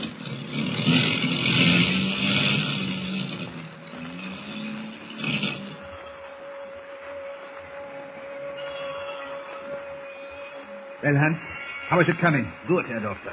The course of the radio plane is set into the volcano? Yeah. You don't care how you kill as long as you kill. Isn't that so, Deutsch? Your comments do not interest me at the moment, Herr Kent. They'll interest you sooner or later. They'll interest a court of law, too. The Grayson murder, the murder of the old caretaker. No doubt Lewis's murder, and now this. You know too much, my young friend. Far too much.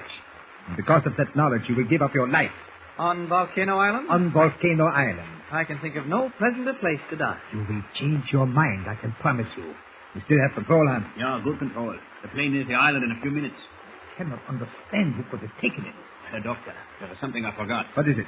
This I found on the shore near the mooring. Oh, a cat. Let me see that cat. Possibly you know the owner, Herr Kent? I said let me see it. Why not? Here. Well, whose cat is it? Deutsch, you'd better bring that plane down to a safe landing. Are you out of your mind? You heard what I said. Bring that plane down safely. Stop this nonsense. This isn't nonsense. Stay away from that door. Sorry, Deutsch, but you forced me to leave. There's something I've got to do. Stand back, Kent, or I shoot you down. I warn you. So long. I'll be seeing you. You wasted bullets, Deutsch. Clark Kent has given way to Superman. That cat belonged to Jimmy Olsen, and if he's in that plane, I've got to save him before it dives into the volcano. Up, and away! I don't see how any plane could stay aloft in weather like this. I hope I'm wrong about that being Jimmy's cap, but I don't think so. It was the same color, and it had that British Air Corps insignia on it, the one I gave Jimmy last week. Southeast by south is the course the plane is on.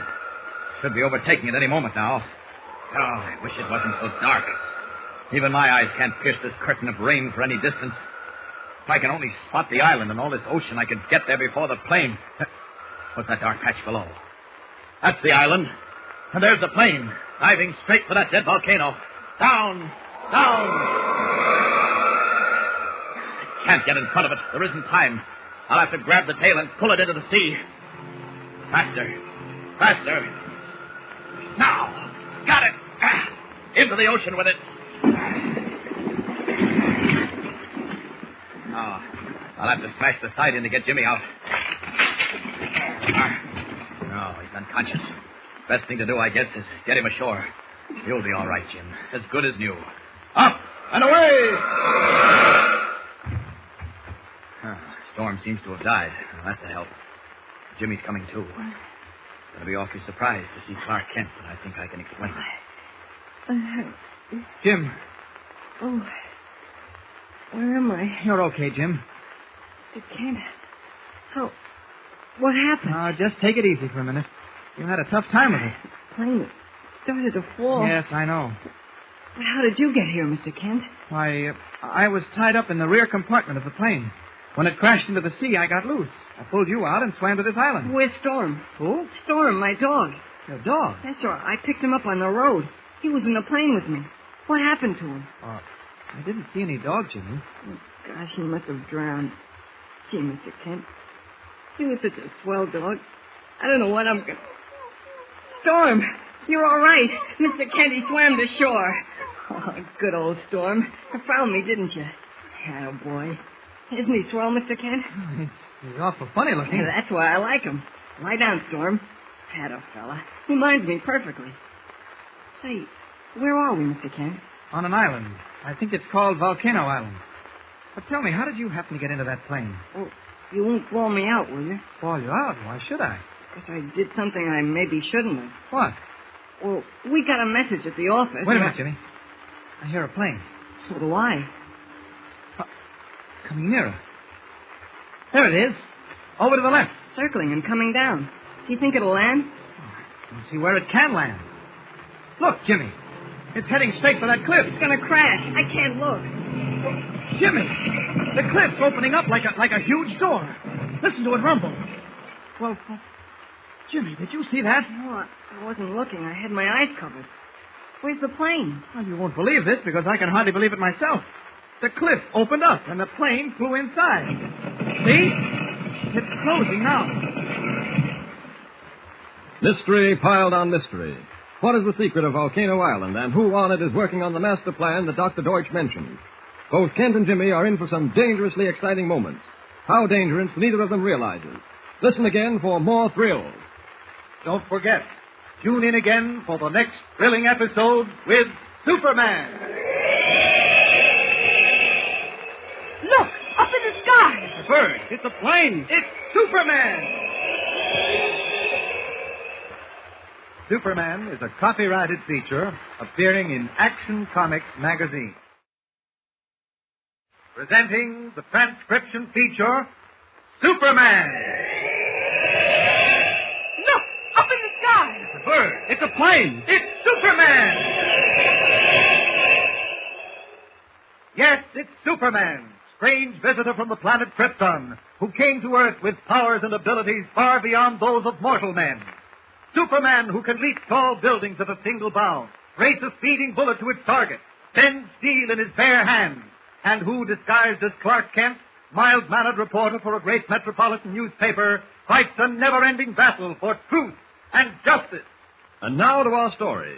When we last saw them, Clark Kent, Jimmy Olsen, and Jimmy's mongrel dog Storm were marooned on Volcano Island, where they saw a strange airplane fly overhead and then dive straight toward the sheer face of a granite cliff. At the last second, when a terrible crash seemed certain, the face of the cliff swung open like a giant door to admit the plane into the dark depths of the hollow, dead volcano. Listen. Look, Mr. Kent, the plane's gone. Gosh, it flew right inside the volcano. Yes. Now the cliff is swinging shut. Solid face of stone moving on hinges. I wonder what could be inside. Well, I have a pretty good idea what's inside. Did you take a good look at that airplane as it flew over our heads? No, why? Well, it was a plane just like the one you crashed in. Another of Deutsch's radio-controlled ships. Gosh, well, who do you suppose was in it? I don't think there's any question, Jimmy. It was Dr. Deutsch and Hans. Golly, maybe they traced us here somehow. Maybe, Jimmy. I think they're doing more than just following us. This island is the headquarters of Deutsch's whole gang. He was going to bring me here and get rid of me. Gosh, maybe they were discovered on the mainland and had to make a quick getaway. I don't think so, Jimmy. While they were holding me, I learned that Deutsch has completed his work on the mainland. He's ready now to put what he calls the master plan into operation. What's the master plan? Well, I don't know, but I can assure you it's important from Deutsch's point of view. I think I'll take a look around. You stay here. There must be some way of getting inside that hollow volcano, don't you think? That's exactly what I'm going to find out. Now, you wait here for me. I'll be right back. Oh, gosh, Mr. Kent, can't Storm and I go with you? No, Jimmy. Now, you do as I say. You and your dog get under cover in a good hiding place. Here, under this tree behind the big rock. Oh. Now, listen to me. Don't move, no matter what you see or hear, understand? Yes, but suppose something happens to you, Mr. Kent. Don't you worry about me. Just sit tight. I'll be back soon. Now, remember, don't move. Stay there. Oh, gee whiz. I always get left out of everything. What is it, Storm? Hey, what's that moving through the bushes? Bend where you are, my young friend. What? Don't move, or this gun I am pointing at you goes off. Raise your hands over your head. Now turn around and face me. Gosh, who are you? You do not remember me. The typewriter man. Yeah, precisely so. Where is the man who was with you? He's gone. You won't get him. We will see. Now, start marching. Where are you taking me? Some place where you will have plenty of time. There's nothing to do except talk. Talk to whom? About what? You will talk to Dr. Deutsch and to me. About many things. Like how did you and your Mr. Kent get to this island? You'll never find out from me. Well, Mr. Kent gets hold of you. Just wait. Your Mr. Kent will fall directly into our hands. Yeah. We'll come looking for you like a mouse for a cheese in a trap. And then we will have you. Both of you. A very nice bag for one day's hunting, Kinder, huh? Now hold. Hold! Say, what are we stopping here for? In front of you is a hollow tree, huh? Inside is an elevator. An elevator? In that tree? Gosh. So, here they go underground into the bowels of the island. A last look at the beautiful world. the trees and the bushes and the sky. Next, you will see only the iron bars of a cell. Now I will blindfold you. So, now, into the tree. Now. Meanwhile, back at the naval base on the mainland, Commander Leeds is still trying to track down Deutsch and Hans, who escaped after being captured on the stolen Grayson submarine. Baffled also by the mysterious disappearance of Clark Kent and Lewis, the Secret Service man, who are en route to his office, Commander Leeds is furious. All right, then, make it a five-state alarm. Block every road. I'm going to find Deutsch and Hans if it's the last thing I do. Yes, sir. And bring me bulletins every quarter hour. I want a complete check on ship movements, movements of airplanes, everything on wheels or in the air. Very good.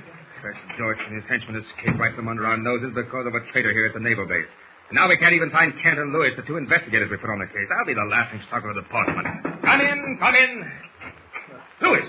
Great praises, man. Where have you been? What happened to you? You're a wreck. I barely made it to your office, Commander. Here, sit down, man. Here, take a drink of water. Thank you.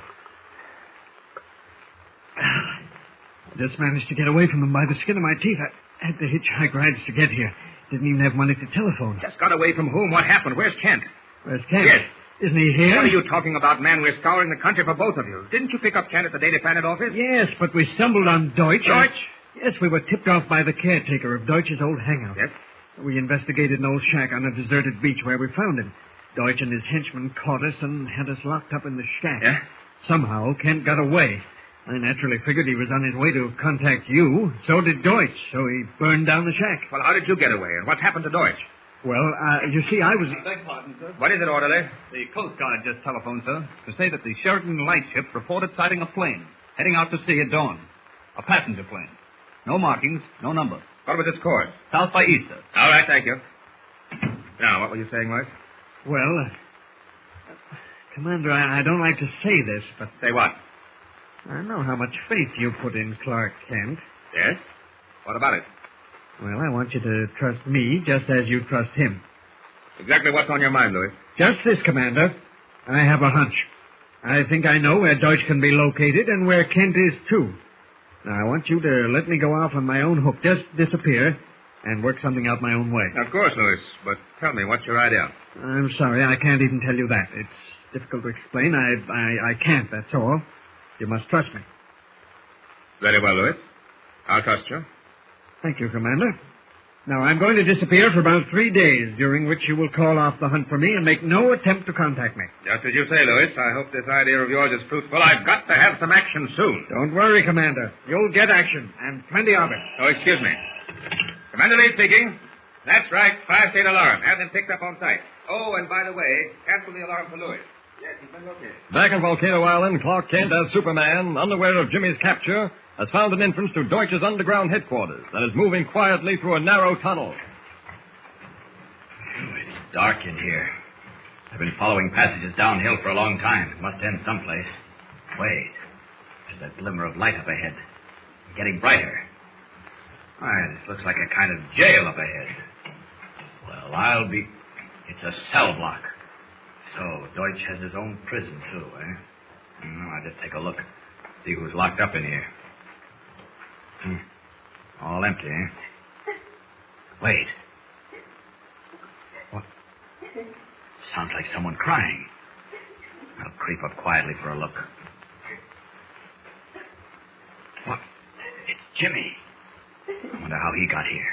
I'd better investigate this as Clark Kent. Jimmy, what are you doing here? Mr. Kent. Oh, gosh, are you a sight for sore eyes? What happened, Jimmy? Who brought you here? I was sitting out of sight just as you told me, and then... Yes? I couldn't even run for it, Mr. Kent. He was right on top of me. Who was, Jimmy? Well, the typewriter man who planted that bomb. What? Hans, they call him here. He had a gun and threatened to shoot. He did he? How long have you been in this cell? About 20 minutes, I guess. Say, how did you manage to get in? Oh, I investigated the cave and followed it up here. But look, have you told them anything? I mean, about our being here and how we got to the island? Not a word. Hans locked himself in here with me and kept threatening me if I refused to talk. Finally, he got disgusted and left. Oh. But they know you're here, and they've set a trap for you. Oh, they have, eh? Well, we'll see if we can't fool them. First, we've got to get you out. Well, that's easy. You pull a lever at the end of the hall. It opens all the cell doors. Oh, yes, I see. Hurry, Mr. Kent. Lever, sir. Hurry, Mr. Kent. Somebody's coming. More. There we are. All right, come on. Quick, down the back. Don't head that way. They'll cut us off. All right, quick. Duck in here. Run, Jimmy. Run. They'll be after us any second. Gosh, it's so dark. Where are you? I'm right here. You better hold our hands so we don't get separated. Uh-oh. It sounded an alarm. Well, let's keep going. No, careful. Keep away from the lighted corridors. This is a dead-end passage. Wait a minute. What is it, Mr. Kent? It's an iron ladder. All right, go on up quietly, Jimmy. I'll follow you. Can you see anything? Not at the top yet. All right, keep going. You have to take a chance on whatever is up there. There we are. Now, what's tiptoes, Jimmy? Gosh, I hope we don't meet anyone in this tunnel. It's awful narrow. Well, as long as it's dark, they can't see us. All we have to do is be quiet. Wait. Look up ahead. Red glow. Listen. Why? Sounds like a lot of picks and shovels. What would anybody be digging for here? Come on, Jim. We'll find out. There's a curve just ahead. That glow we saw is a reflection on the wall. Do you think it's from an underground fire? No, Jimmy. Flares. Whoever it is working by torchlight. Sounds like a large crew of men. Yeah. What do you think they're digging? Well, they might just be extending the length of this particular tunnel. Wait a minute, though. Listen to it. These walls are solid rock. And you don't dig with shovels into solid rock, Mr. Kent. You're right, Jimmy. We're at the curve now. Do you think we ought to go on? They might see us. Not if we stick close to the wall. Here, keep hold of my hand, though. Careful now. Look. It's a pit, Mr. Kent. Yeah, and as big as a football stadium. And hundreds of men all chained together, digging as fast as they can. What are they digging? That's what we're going to find out, Jimmy. What is the secret of the underground pit? Who are these men working by the light of torches in the bowels of the mysterious island? What is their connection with Dr. Deutsch and the master plan? Listen again for amazing developments in this thrilling story. Don't forget, tune in again for the next thrilling episode with Superman. Look, up in the sky. It's a bird. It's a plane. It's Superman. Superman is a copyrighted feature appearing in Action Comics magazine.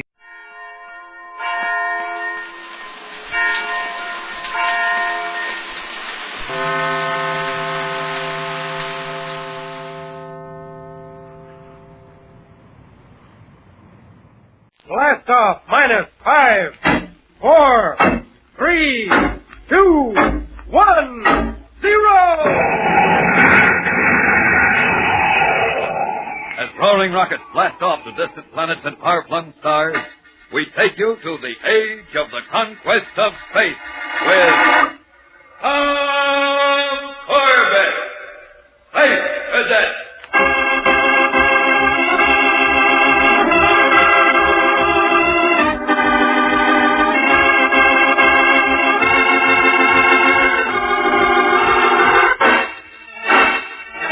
As the sun blazes fiercely in a sky blacker than the blackest midnight of Earth, and countless brilliant stars gleam on every side, Space Cadets Tom Corbett, Roger Manning, and Astro blast through the void in the rocket cruiser Polaris.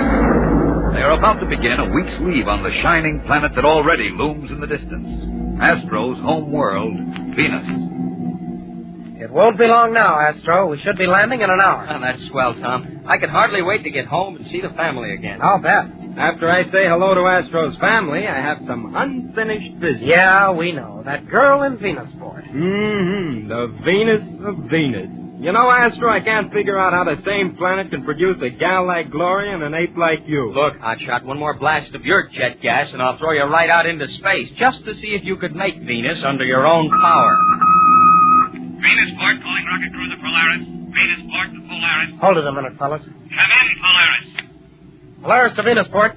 Cadet Pilot Corbett here. Go ahead. This is Lieutenant Commander Burke of the Solar Guard. Sorry we didn't catch you while you were further out. Afraid I have a little bad news. Your leave will have to be delayed while you cut over to Mercury. Leave canceled? What's the idea? Unfortunately, the Polaris is the only official ship available to look into a serious situation. Well, what is it, sir? What's up? The two teams of government scientists have been operating diggers on Mercury's hot side recently in a top-secret project. Had you heard anything about it? We knew they were there, sir, that's all. Well, their radio operators kept in constant touch with us from their Twilight Zone base, but a few hours ago he apparently attempted to call and the transmitter suddenly went dead. Normally any break should be repaired by now, so it looks as if they're in serious trouble. Clear so far? Yes, sir. What are our orders? We're to proceed to Mercury at once, investigate, and report to us by radio. But use extreme caution or you may be in danger yourselves. Authorities here suspect an outbreak of zero-A fever. Zero-A fever? What's that? I've heard of it, sir. Zero-A means zero atmosphere. Space pioneers used to get it on airless planets, but I thought it had been wiped out. Well, it can't be cured like a disease. This is psychosis. Insanity, like the cabin fever of ancient days that affected small groups cooped up in cramped, isolated quarters. But in zero-A, there's the additional strain of existing in spacesuits or small pressurized bases on a hostile world. Sir, what happens when a man goes zero-A? And he becomes insane, has hallucinations, usually goes berserk, smashing, killing. Extremely dangerous to his companions and to himself. Great Jupiter, a maniac in a spot like that. We'll get there as fast as we can, sir. That fever isn't catching, is it? Oh, you bubblehead. How could it be? Just a moment. Matter of fact, zero-A may be catching in a sense. But, sir, if it's mental... Well, we speak of the yawn being catching. That's mental, too. In the case of zero-A, everybody's under the same strain. They're all potential victims. So when one goes, all may go. You understand? Yes, sir, I certainly do. Then you also understand why I'm ordering you to be very, very careful. All right. That's it. Blast off for Mercury and spaceman's luck.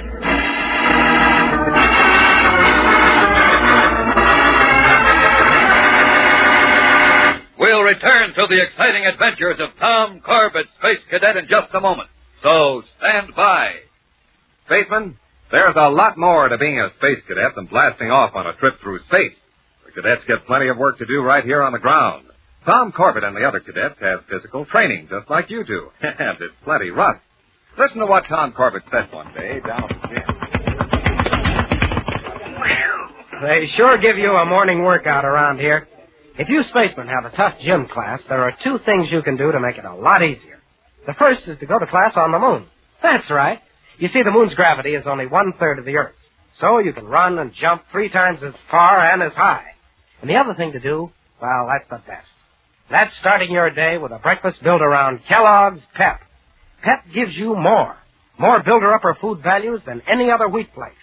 When you eat Pep, you get a valuable supply of vitamins, vitamin B1 and D, and other food values that help keep you going in high down at the gym.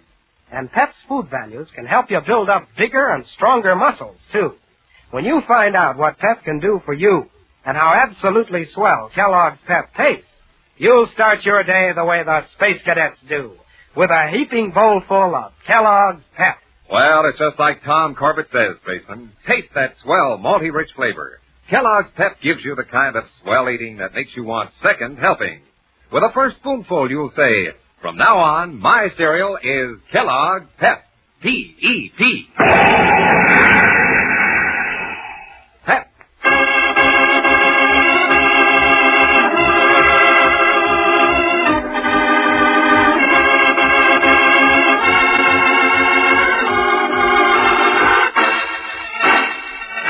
Swinging around its orbit like a ball on a string, Mercury keeps the same face forever turned toward the sun. On one side, it is always glaring day, blazing with a surface temperature of 450 degrees. On the other side, always night, dark and cold as space itself. Only in the narrow band between, the Twilight Zone, can men establish temporary camps on this airless and unfriendly planet. Now, as the Polaris speeds over the bright side toward the silent Twilight Zone base, the cadets stare down at the burning land beneath them. How would you like to have to work down there, Astro? In that blast furnace? Not me, Tom. I don't see how those scientists do it. Well, they have mechanical molds. They're diggers, big, powerful machines developed for just this sort of setup. They were first used on the moon. They're built something like you, Astro. Big and clumsy. All right, wise guy. Matter of fact, the diggers aren't so clumsy, except when they fly. Fly? Oh, yeah, they do at that. It doesn't seem possible. Well, they're no dreamboats, but they are jet-equipped for short flights under low-gravity conditions. And a rough landing doesn't damage them or the people in them. And they can work on a place like this, huh? Not on it, you Venusian clunk, under it. He means beneath the surface, Astro. They dig underground and burrow there like moles, protected from the worst of the heat. They can gather tons of rock samples or usable ore that way. Hey, I wonder what they're looking for here. Well, no one knows. This seems to be a real hush-hush deal. Hey, fellas, look down there. Oh, too late. Well, what was it? I'm not sure, Tom, but I thought I saw something landing on the surface. A digger? Well, not from your description. Well, what then? A spaceship? No, it wasn't big enough for that, or even a jet boat. It looked like a man in a spacesuit with body jets. A man with body jets? It must have been your imagination, Astro. Why, even the Polaris couldn't protect us from the heat for long if we were down there. Okay, guys, get to your stations. We're entering the twilight zone. Now we've got to locate the base, fast, and find out what's happened here.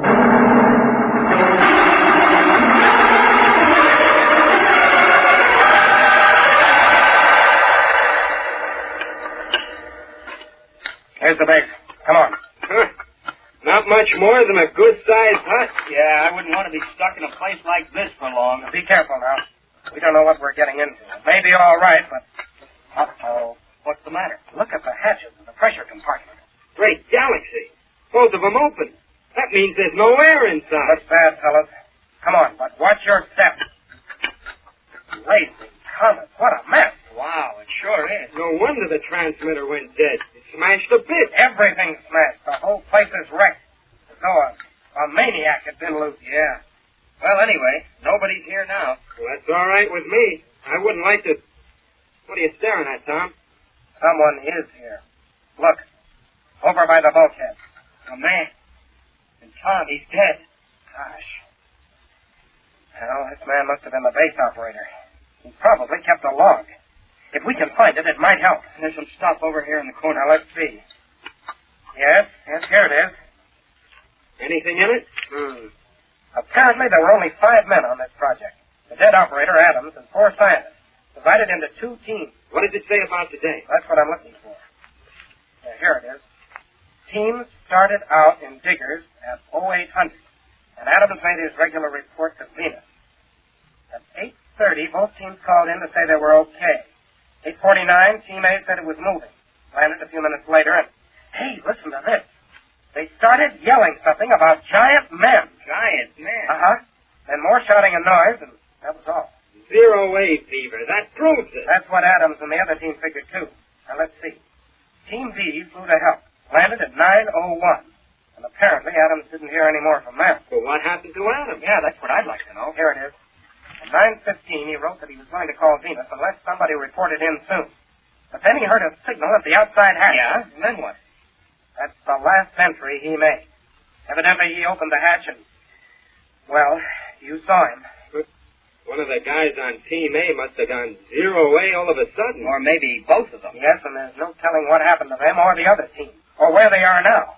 Let's see. The log says they landed on Sector T-34. There should be a map somewhere. Oh, right there on the bulkhead behind you. Oh, yes. T-34. Right. Here it is. Now, that's where they were. But somebody was here after that. Wait a minute. Astro, wasn't it around there you thought you saw a man land on the surface? Yeah, just about there. We'd better get up to that sector in a hurry. There may still be something we can do. Wait a minute. The Polaris is really too fast and big for a job like this. Sure it is. We'll use the jet boat. Come on.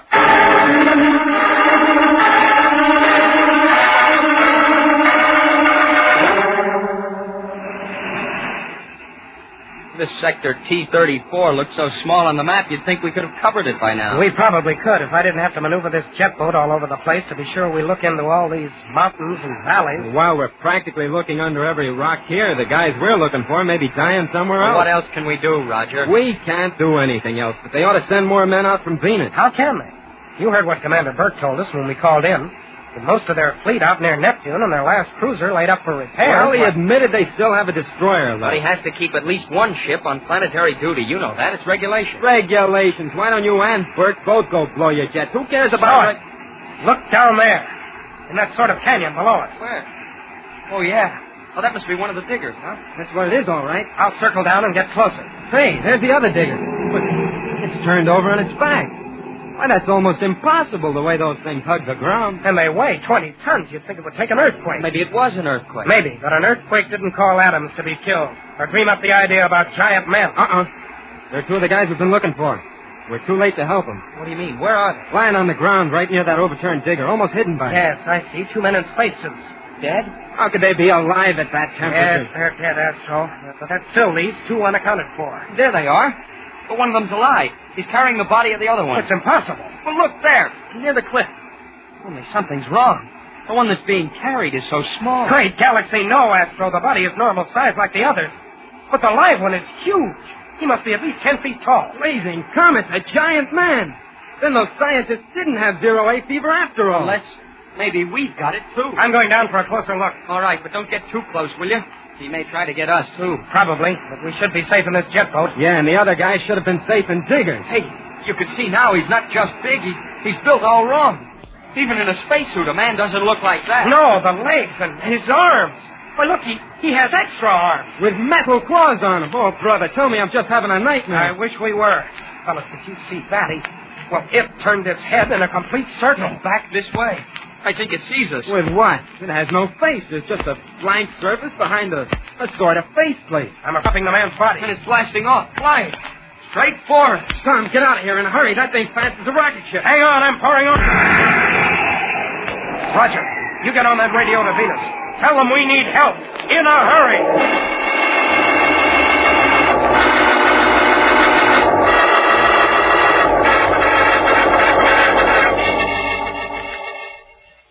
Manning, for heaven's sake, snap out of it. You realize what you're saying? I sure do, Commander Burke, and it's true. A giant over 10 feet tall, unharmed by 450-degree temperature, capable of damaging a jet boat? Sir, he could ruin the jet boat. We wouldn't have a chance. We saw what he did to the diggers. Manning, can't you understand that no human being could possibly fly as fast as a jet boat? Human being, whatever this thing is, sir, it sure isn't human. Manning, what's become of the other members of your unit? Why, they're here with me in the boat. Are they? Then put one of them on. Yes, sir. Here, Tom, talk to him, will you? This is Corbett, sir. Look, I know this is hard to believe back there on Venus, but we have to believe it. It has short legs, thick as tree trunks, no face, and... Tell him, Astro. 6 arms, sir. On a 6. With things on them. All right, you all agree. But the Polaris unit has a reputation for pulling tricks. Now, this is a joke. I promise you that you... Great galaxy, sir, no. Please believe us, this is deadly serious. Well, very well. I'm sending you the help you need at once. End transmission. Lieutenant, did you hear that? I certainly did, sir. Shall I order the destroyer to Mercury? No, I'll commandeer a freighter. We need the destroyer for planetary duty. But in a case like this, sir, the destroyer's armed and the freighter isn't. You said you'd send the help they needed. Exactly. It's not weapons they need. It's medics. Doctors? But that giant chasing them... Good heavens, Lieutenant. Don't tell me you believe that insane babble. It's obvious what's happened. Those cadets have gone zero-A.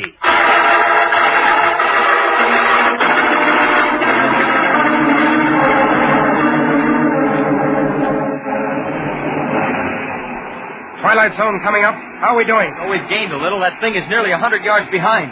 Is that enough? I don't know. It depends. Hey, I spotted the Polaris. East support. There, you're on the nose. Right. I'm throwing on the forward jets for a fast stop. All the brakes we can stand. Brace yourselves. We're going down.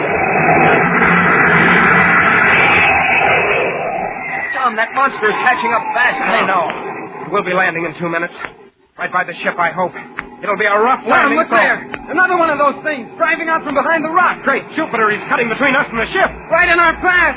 They've got us trapped.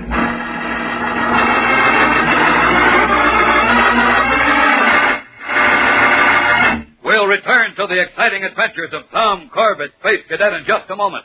So stand by. Spacemen, everybody laughs when they see Mr. Funnyman himself, Bob Hope. Bob Hope is known the world over for being a wonderful comedian. In Paramount Pictures, he's made millions of people laugh. And now you can get a picture of Bob Hope that's good for even more fun. That's right. One of the swell magic eyes you can find in boxes of Kellogg's Pep shows Bob Hope in action. Tilt the magic eye, and Bob Hope starts performing right before your very eyes. You'll see loads of other exciting pictures in the Magic Eye series, too. Planes fly through the clouds. Trains go smoking down the track. And many of your favorite stars of the movies and sports are ready to go into action as soon as you work the Magic Eye. You can get a swell collection together in no time. That's because every time you get a package of Kellogg's Pep, you get a Magic Eye right along with it free at no extra cost. You want a complete set of all 16 Magic Eyes, so don't delay. Start saving magic eyes today. If you get doubles, swap them with your friends. That way, you get a complete set even sooner. And remember, every time you get Kellogg's Pep, you get a magic eye, too. Don't forget the name of the swell-tasting whole wheat cereal that brings you a magic eye free at no extra cost in every package. Ask Mom for Kellogg's Pep. P-E-P. Pep.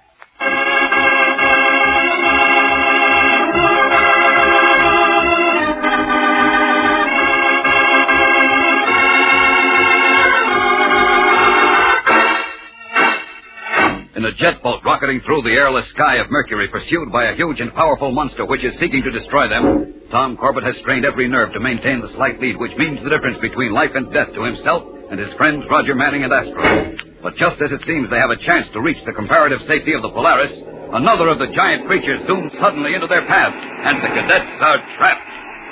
Great galaxy, Tom. Climb, climb. It's our only chance. I'm trying to, but I've got speed for a landing, and it's tough to get her up. Come on, Tom. You can do it. You've got to. She's coming now. Come on, get that nose up, baby. That creature in front of us is climbing, too. It's going to meet us head on. Hold tight. I'm swinging hard aboard. Look out, Tom. The thing's making a pass at us. It's got us. We're spinning. It's all right. I still have control. We're okay for a second. That was close, Tom. I didn't think you could do it. I wasn't sure myself, Roger. Lucky that was only a glancing blow and it missed the jet. If a glancing blow rocked us like that, a real crash will split us wide open. Tom, here comes another one, diving from behind. All right. We'll dive, too. He's following. Getting close. Look out, Tom. You're going to crash it. Not quite. Now. Up. Jumping Jupiter, Tom. I thought you were going right through the ground. How about the monster that was after us? What happened to it? It pulled out of the dive just before we did. I hoped it would keep going and smash up. I can't keep away from both of them forever. How can they see to maneuver like that? They have no eyes. Their faces are as blank as a radar screen. Yes, a screen. A screen or a scanner. That's it. They aren't alive. They're robots. Oh, machines? Of course. That's why they can do things no human could do. They aren't space suits. They're just metal bodies. I get it. They have scanners to send back a picture. Send it back where? To wherever their owners are sitting out of danger controlling them. Oh, yeah. Now I see the antennas on their helmets. Boy, if I can only find the frequency on our receiver. Look, I got an idea. So have I. But we won't have a chance to try it. Here they come. One on each side. What can you do, Tom? Just hold my course and hope. But they'll crush us between them. Tom, dodge. Not yet. They're closing in. All right, now. Going down.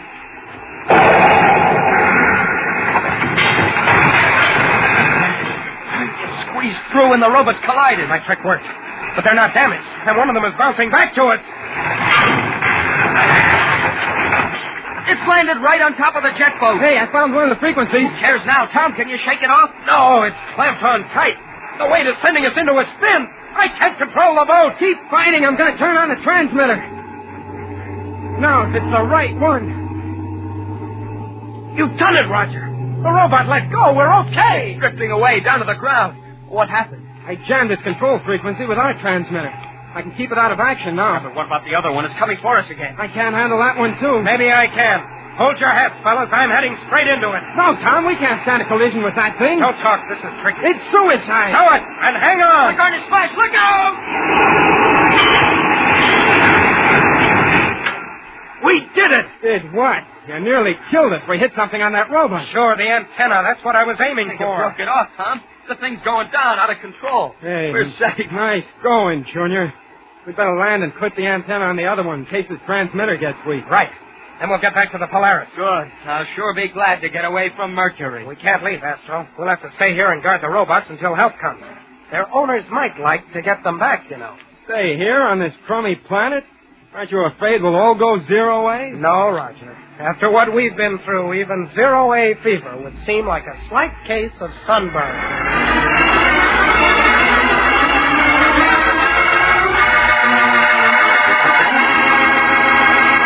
Don't miss the next action-packed episode with Tom Corbett, Space Cadet, on Thursday, when the boys again find themselves in terrible danger from the monstrous robots and their human masters. In Part 2 of The Giants of Mercury.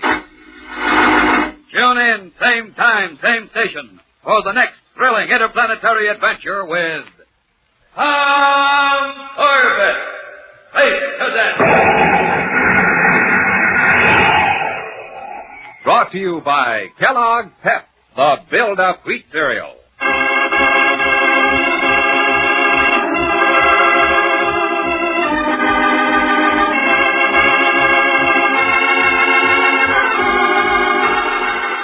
Tom Corbett, Space Cadet, starring Frankie Thomas, can also be seen on television and appears in the comic section of many of America's leading newspapers. Look for it daily and in weekend editions. Featured in the cast are Jan Merlin, Al Markham, and Vinton Hayworth. Today's program was written by Don Hughes, directed by Drex Hines. Jackson Beck speaking.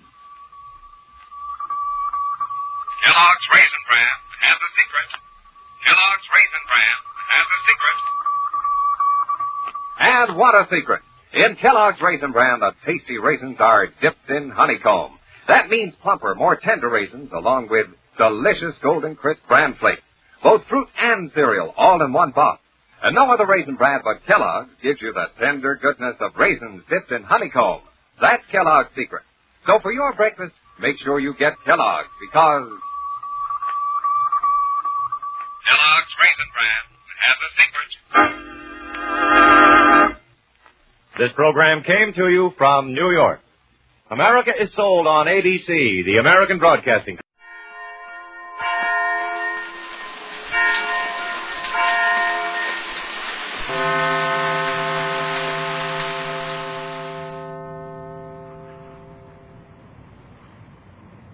Tired of the everyday routine? Ever dream of a life of romantic adventure? Want to get away from it all? We offer you Escape!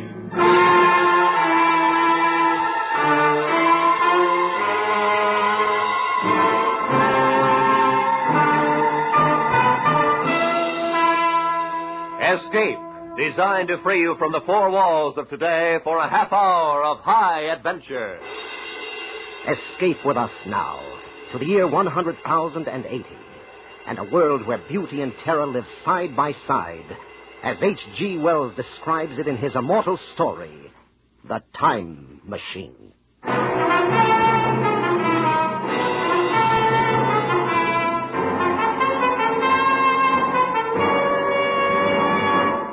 Dudley, you must be mad. A time machine. Yes, my friend, a time machine. This thing? This very thing. This contraption, this framework made of quartz and bronze and ivory, with its levers and its dials and its seat in the middle, this is the result of 3 years' hard work. I promise you, Father, that on this machine a man can go wherever he likes in time. By working these levers, a man can choose his century, his year, his very day. Oh, really, old man? Time is only a kind of space. If we can move about in all the other dimensions of space, why not in time, too? It's impossible. Out of the question. Well, what are the journeys I've already taken on this little contraption? I'm afraid you've been having a bad dream. Very well. You shall have proof, my friend. How? Just climb on, Fowler.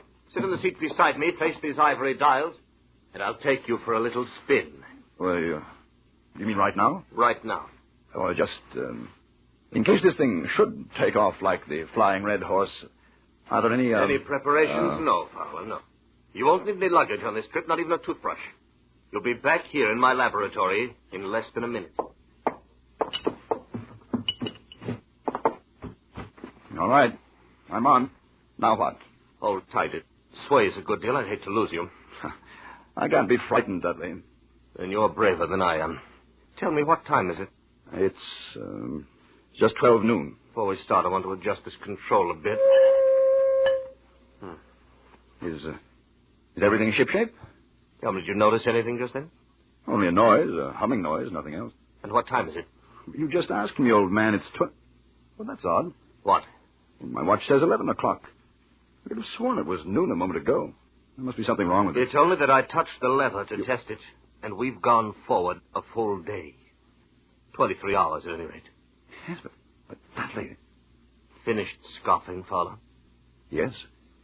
Yes, I believe I have. Then hold tight. This will be the real article. I'm ready, Dudley. Good man. Well, say goodbye, Fowler. Say goodbye to 1950. He went off with a shattering jar, with the machine swaying under us. walls of Dr. Dudley's laboratory suddenly fell away. Night was speeding after day like the flapping of a black wing. I saw the sun hopping across the sky, leaping swiftly across it every second, and every second marking a day. I saw the moon spinning through her quarters like a ball, from new to full, all in the twinkling of an eye. Trees grew and blossomed like puffs of smoke, and then passed away. And all the while we were going faster. Now our pace was a year a second, so that second by second the white snow flashed across the world, and was followed by the bright, brief spring. And still we went on, into the future. How do you feel, Fowler? Very weak, very dizzy. Don't let go, don't fall off. Where are we? How far have we come? We're in 100,050, and 60, and 70. That's enough! Stop it, Dudley! I can't stand anymore! Stop it!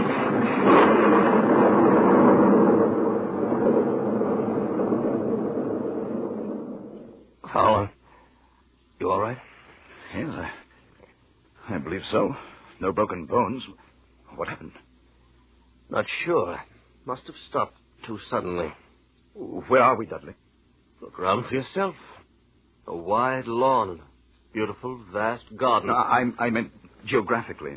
Just where we were when we started, where my laboratory stood. And the year, Dudley? What is the year now? 100,080. It seemed absolutely incredible. A dream, but a pleasant one, for the garden in which we found ourselves was beautiful and summery, with an unexpected perfume about it, almost like Platine. At some distance, we could see a large and imposing building, and everything was quiet and peaceful, but almost too much so. And the sense of strangeness, of incredible strangeness, sent a shiver up my spine. 100,080. Fowler, do you want to go back? Yes, I rather think I do. Let's go back. Dudley. From over there, in the bushes. It sounded human. Come on. Yeah.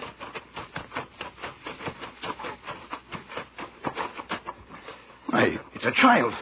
Seems to be a very small girl. There's been a beast here of some kind. Struggle with her. Look at the marks in her arms. Now, my dear, you'll be all right now. You won't be harmed. Of course, you won't understand English.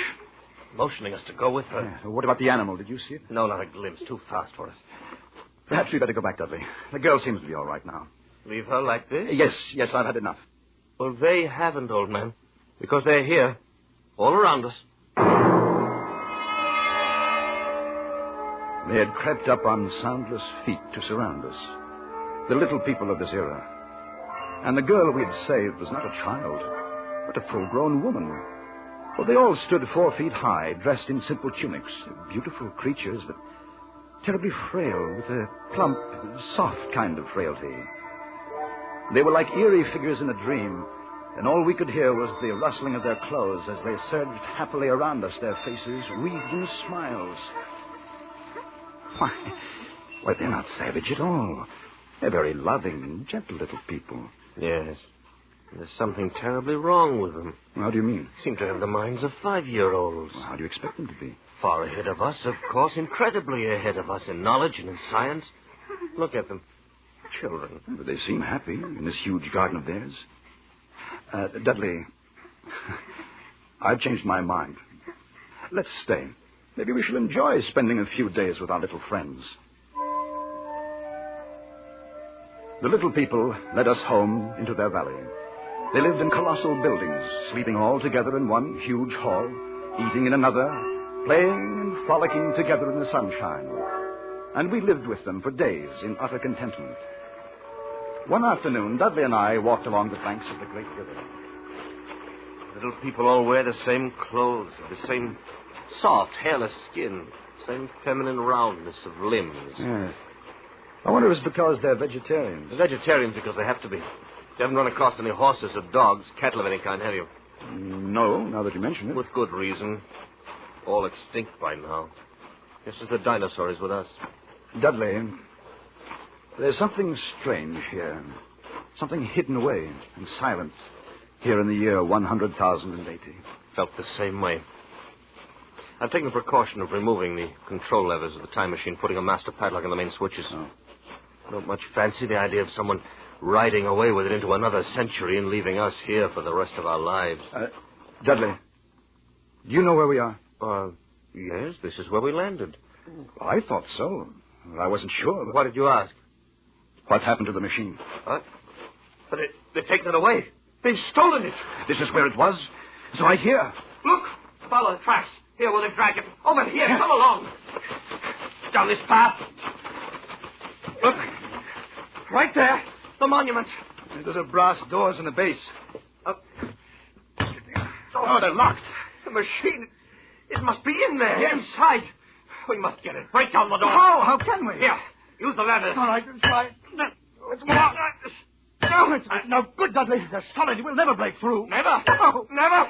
We've got to break through here. Stay here all our lives again. Do we never go home again? It must open the machine. Oh, no. Time machine.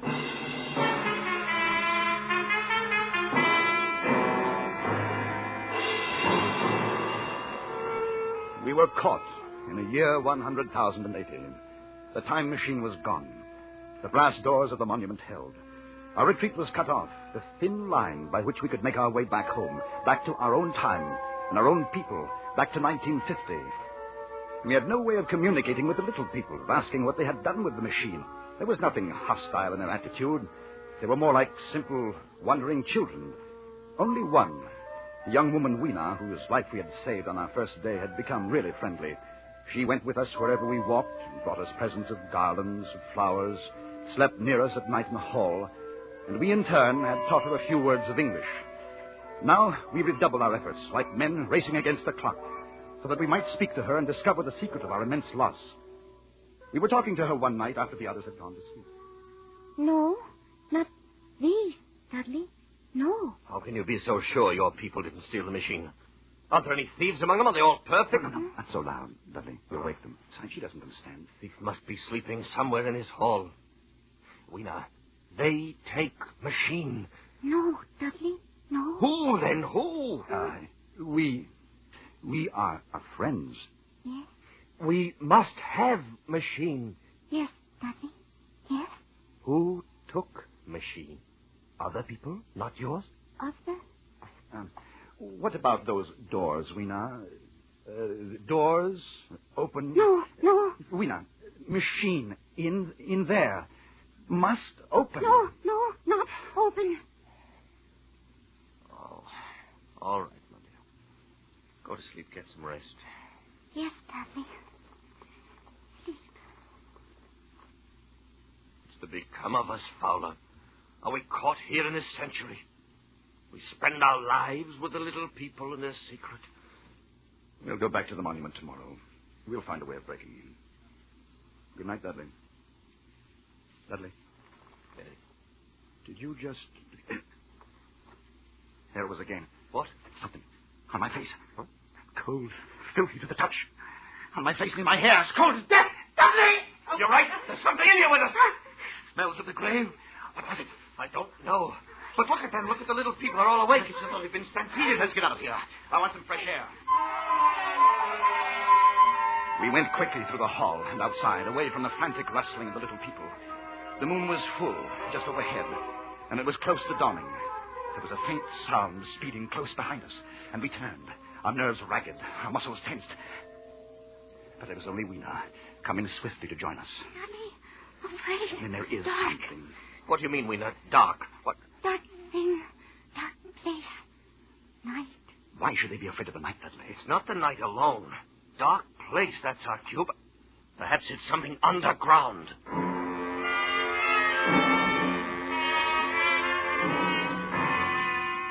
It was another day. We had wandered into a lovely wooded place about a mile from the community. And suddenly Weena screamed. Fire! We stopped short. A pair of glaring eyes were fixed upon us. As we stood there, petrified, the thing, a little ape-like figure, rushed across our path and disappeared in a clearing about 30 yards away. What was it? I couldn't see it too well. It seemed to be a dull white with white hair on its head and down its back. It looked like a small ape. It was running on all fours, with its arms held very low. Weena, what was it? Morlock. Morlocks. Who are the Morlocks? What are they? Weena, tell me. No. Let's go over there and see where it disappeared. Come along, fella. In the clearing, we found a round, well-like opening. Dudley and I leaned over and looked down a deep shaft. A small white creature was retreating down a ladder in the well, like a human spider, its large, bright eyes watching me as it went swiftly down. Then it disappeared in the shaft. Fowler, did you see it? Like an ape. Yes, but also like a man. So there are two species of men in this world. Yes. The little people above the ground and this obscene thing, this bleached monster below. That white look, common to animals that live in the dark. Like huge rats, like worms that are cold to the touch. I know because they've touched me. Fowler, you can feel the air being sucked down into this shaft. Yes. The earth must be tunneled enormously here under our feet. These monsters must live in the tunnels. I think we know now who stole our time machine. Yes. Then we'll go down and have a look. No, not go. Why not, Rena? Morlocks, you'll never come back. We must have our machine, my dear. You wait for us here. No. And so we went down, our heels ringing on the small metallic bars that were meant for creatures so much smaller than us. Down we climbed. Down. Ever in darkness. Down, it seemed, into the center of the earth, into the core of the world. How much longer? Won't know until we reach bottom. Can't be much, fella. Do you hear that? Like machinery. We're almost there. Well, thank heaven for that. All right, fella, I'm on the bottom. Come along, just a few more steps. Now, give me your hand, fella. Good. Here. Good. We're here. It's in the land of the Morlocks. You have a match? Yes, here. Must be a large vaulted cavern at the end of this passage. What do you suppose they'll do if they catch us? I've no idea. Better take care not to be caught. Another match. That throbbing noise. Probably their ventilating system pumping the air down. There must be thousands upon thousands of these Morlocks living under the earth. We haven't seen any yet, except for our friend who came down ahead of us. Why do you suppose they wanted our time machine? I think they wanted us, not the machine. And we've come to them. We must. It's our only chance. Fowler, if that noise does come from air pumps... Yeah? Why is it so stuffy here, so oppressive? Dudley, that smell. Blood. Light another match. Dudley, look. Straight ahead. On the white metal table. Set for a meal.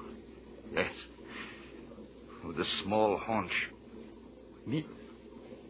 We know that the cattle are extinct. Then, what do they feed on, these Morlocks? Don't you know? Yes, I know. Oh, another match? Yes. Oh, Dudley, I have no more. I've used our last match. Oh. All right, we'll have to go back there. We know the secret now, anyway. These Morlocks living here, underground. They're the masters of this age. And our friends up above, fatted cattle, fed by the Morlocks, clothed, supplied, and housed until the day when they're cut out of the herd and brought underground as food. This is the future you're looking at. This is what we men of the 20th century shall come to. Dudley, what is it? Cut those hands? Cool hips. Take one of these levers. Use it as a weapon. Lash out. Against this wall, Fowler, here beside me. They're moving in. Fight them. Use the lever, man. Use the lever. Darkness. They're all around us this way. Follow this way. Back this way. We went back in that evil darkness, fighting every step as we went. At my side. Back to those projecting bars, kicking and clawing ourselves loose from their pallid, grasping hands. And climbing up again, up toward daylight and freedom, away from their stench and the eagerness of their icy hands. And they did not follow, for daylight was their enemy and their great fear. And we lived among the lush gardens of the little people like prisoners, like men without reprieve, like men who are dead, though they still walk the earth. For the time machine was locked away behind great brass doors, and we knew we could never force them open. Then one day, Weena told us of an old building, an ancient sagging structure that had survived through many ages and was filled with many curious objects. A museum, that's what it must be, a museum, Fowler. Perhaps from some earlier time. I'm in no mood to go looking at a museum. Don't you see? Specimens hermetically sealed in museums. Perhaps there are things, weapons, machinery, something we can use. Yes, of course. If we could find some dynamite or gunpowder or something. We could blast those doors, we could get in. Where is this place, Weena? This old building that no one ever goes near? I take you. It's not far. A chance, old man. A slim one, but a chance nonetheless.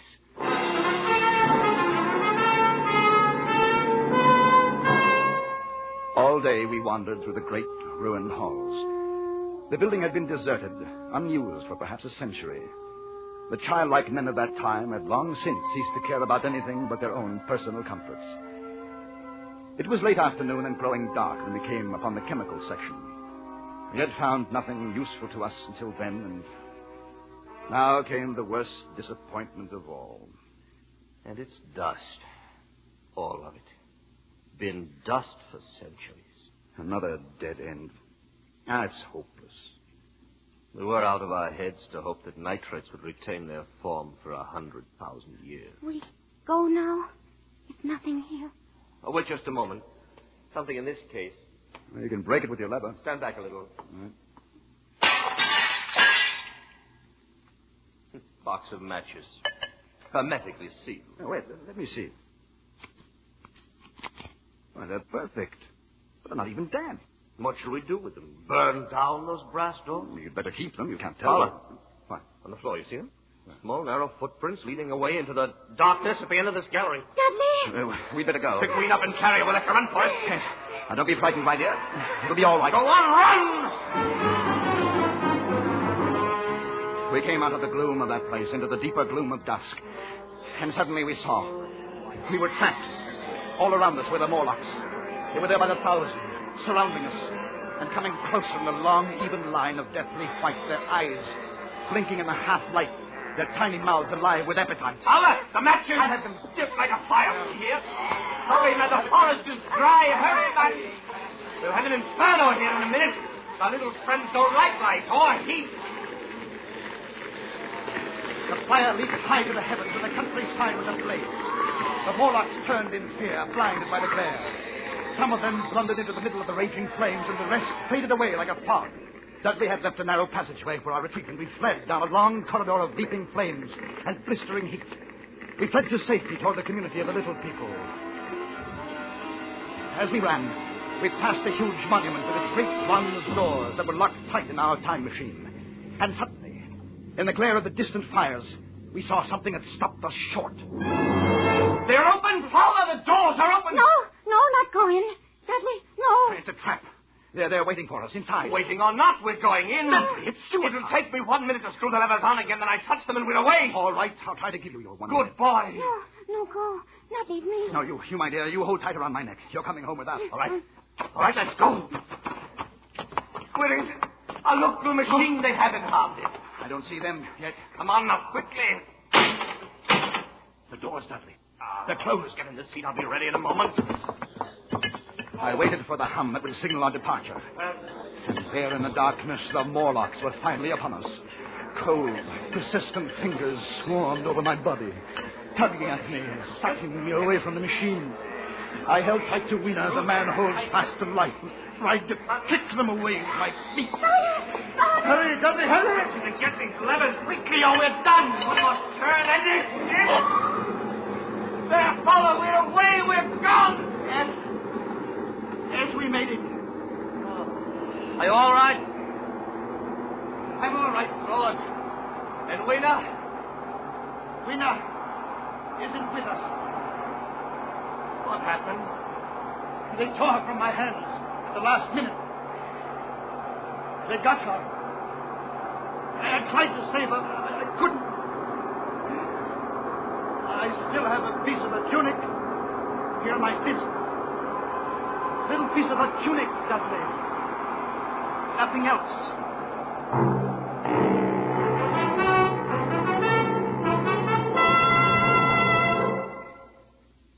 And so we came home again. Back into the very minute from which we had left. Back into 12 noon, October 22nd, 1950. We were in Dudley's laboratory again, motionless, sitting on the ridiculous contraption which he has called a time machine. Was it all a dream? Did any of it happen? Could any of it happen? Oh, of course not. How stupid. Then what of this?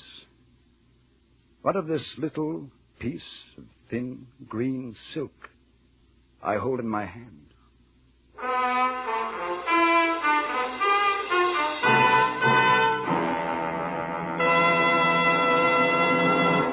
Escape is produced and directed by Norman MacDonald. Today we have brought you The Time Machine by H.G. Wells, adapted for radio by Irving Ravitch, and starring John Daner as Fowler and Larry Dobkin as Dudley, with Georgia Ellis as Weena.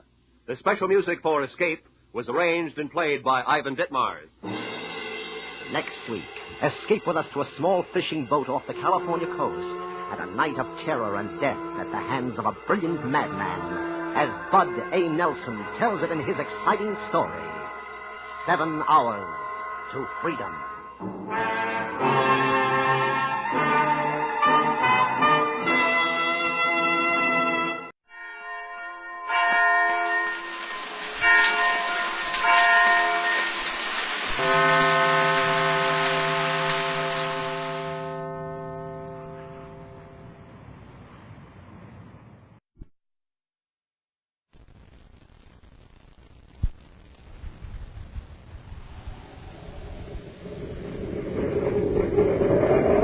Wheat checks, rice checks, and good hot roastin' present Space Patrol! High adventure in the wild, vast reaches of space. Missions of daring in the name of interplanetary justice. Travel into the future with Buzz Corey, Commander-in-Chief of the Space Patrol! In today's transcribed Space Patrol adventure, Buzz and Happy are in an underground passage deep beneath Saturn City, attempting to capture a plutonium thief, Victor Drumlin. Drumlin has reversed the atmosphere pumps and is drawing deadly methane gas from Saturn's atmosphere into the lower levels. Protected by a shielded hideout, Drumlin refuses to surrender. That methane gas isn't going to stop us, Drumlin. We can break that door down before it reaches this level. That door is built to shield against an explosion, Corey. The kind you're going to hear in a moment. What does he mean, Commander? He's bluffing, Happy. Methane isn't explosive. It is. When mixed with ordinary air and ignited. Listen. What's that, Commander? Turn on the generators, Happy. If he overloads them, he'll ignite the gas and blow up Saturn City. We'll return in just a moment with today's exciting Space Patrol adventure, The Secret of Sub-Level 7.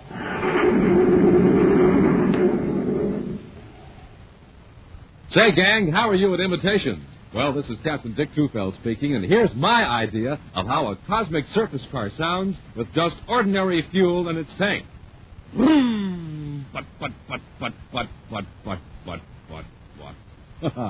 Now here's that same car with super fuel in its tank.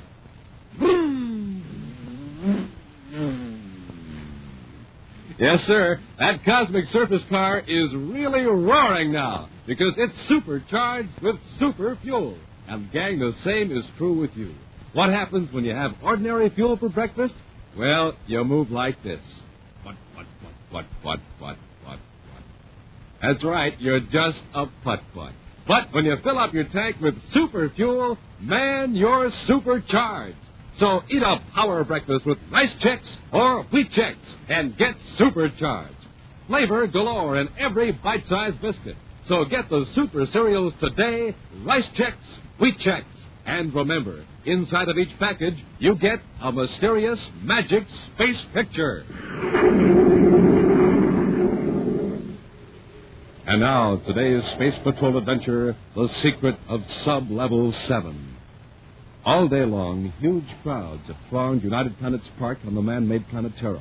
All the leading scientists, from Mercury to Pluto, have been demonstrating improvements in spaceship equipment, in surface cars, also in such home appliances as the Diatronic Chef, which will prepare any one of 1,000 different dinners in 30 seconds merely by dialing a number. Cadet Happy has been a fascinated spectator at most of these exhibits. But now he's returned to Commander Corey's office at Space Patrol headquarters. Commander? Well, Happy, I didn't expect you back for another hour. I thought I'd better give you this note, sir. It's marked urgent. Well, who gave it to you? That's the odd part of it, sir. I don't know. Somebody in the crowd slipped it in my belt somewhere in the Hall of Science.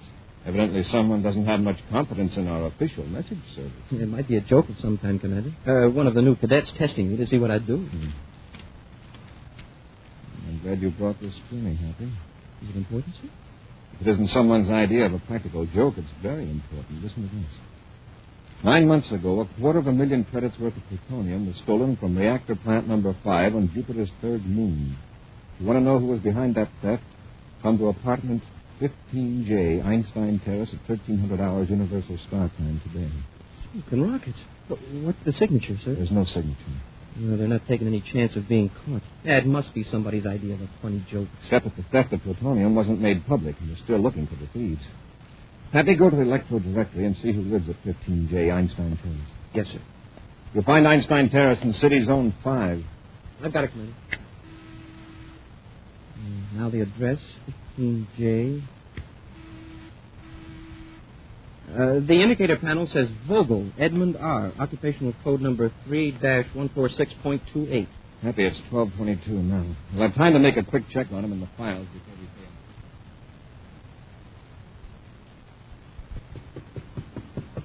him. This is a pretty fancy neighborhood for a production analyst. You must get pretty good pay. It depends on how good they are, Happy. Yes? I'm looking for Edmund Vogel. I am Edmund Vogel. What can I do for you? I'm Commander Corey of the Space Patrol. Cadet Happy here gave me a message. A message? Perhaps we'd better talk inside, Mr. Vogel. Why, yes, of course. Come in, gentlemen. What's this about a message, Commander? Were you at the Hall of Science in United Planets Park at any time today? Why, no. I had intended to go, but some urgent business came up. Mr. Vogel, see this envelope? Yes. Did you write that address or order anyone else to write it? No, I don't know a thing about it. What makes you think I do? The message inside asked me to come here at 1300 Universal Star Time. Well, but what about? If you don't already know, and you have no reason for contacting me, then we'll just consider the incident closed. Sorry to have bothered you, Mr. Vogel. That's quite all right, Commander. Here, I'll open the door. Oh, one more thing, Mr. Vogel. Yes? Do you know of anyone who goes in for practical jokes of this kind? Oh, no, Commander. I'm afraid my friends and acquaintances are. Well, you might consider them a little on the dull side. Do you know anyone who has a grudge against you? No, Commander. I'm completely mystified by the whole affair. All right, Mr. Vogel. Thanks for your cooperation. Let's go, Happy. Goodbye, Commander.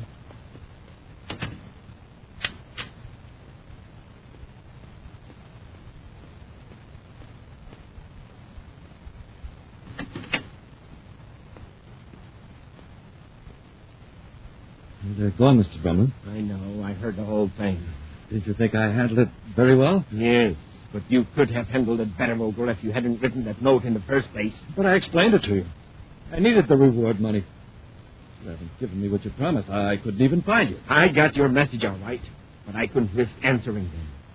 However, I had my men watching you just in case you tried informing the Space Patrol, which was a lucky hunch on my part. I told you I was sorry.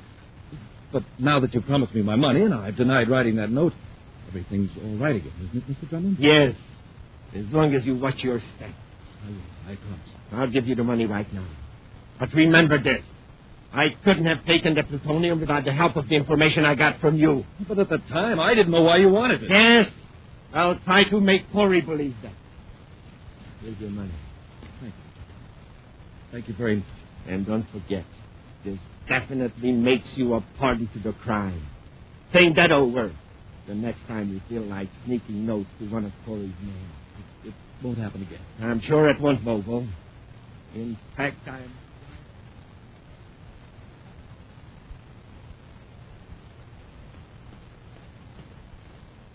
Here are those handwriting blow-ups, Commander. Good. Major Robertson certainly rushed them, too. Well, this is just a preliminary check, sir. The Major says an expert is working out the detailed analysis. Let's see what we've got here, Happy. Well, this is a blow-up of the note, and this is a magna photo of Vogel's own handwriting. And these are notations he made while working on charts and reports for his company. They seem to correspond pretty well with the letters and figures in the note you found in the bag. And Major Robertson says there are at least 6 similarity characteristics. That's pretty conclusive, Happy. I'd say that Vogel wrote the note all right. But why would he deny it? Perhaps something happened to change his mind. Well, how do we find out for sure, sir? We'll wait for the experts to finish the analysis? There's a quicker way. We'll bring Vogel here for a brainograph test. Let's go back.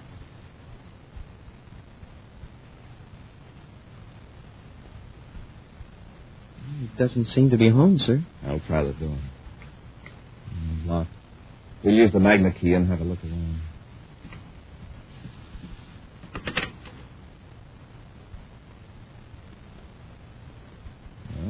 From the looks of things, I'd say we're a little late. You mean someone else had the idea of searching Vogel's place for evidence? No, Happy. It looks like Vogel suddenly decided to leave and packed in a great hurry. His clothes lying around are freshly pressed and laundered. They don't look as though they've been pawed through by anyone searching for something. Yes, sir, that's right. The whole place has the air of a man who suddenly decided to run away. And in the confusion, had a hard time deciding what to take with him. He certainly must have decided to travel light. Happy, look around, see if you can find any letters or spacergrams. All right, Commander. Oh, here's an example of Vogel's writing. In a notepad by the spacergram. And they're just figures. Maybe they'll match the figures in the note. I'll take them along. Let's see. They're written in a hurry. One line has been crossed out. If we had some way of knowing what these numbers mean. Here, take a look at them, huh? Yes, sir. 59-1400, that's crossed out. And 63-1430.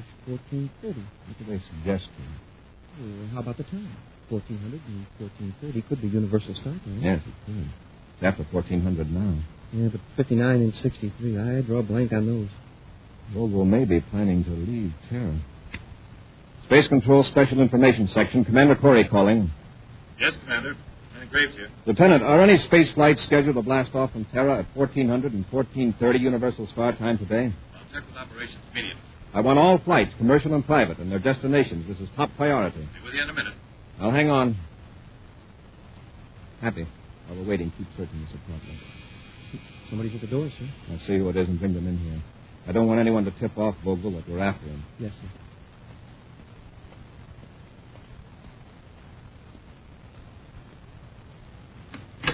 Vogel, Oh, sorry. I must be in the wrong department. Will you step in, please? Look, obviously I have made a mistake. Sorry to have bothered you. My orders are to bring you to Commander Corey. What's this all about? You'll save yourself a lot of trouble if you just come in. How about it? Sure. Anything to oblige.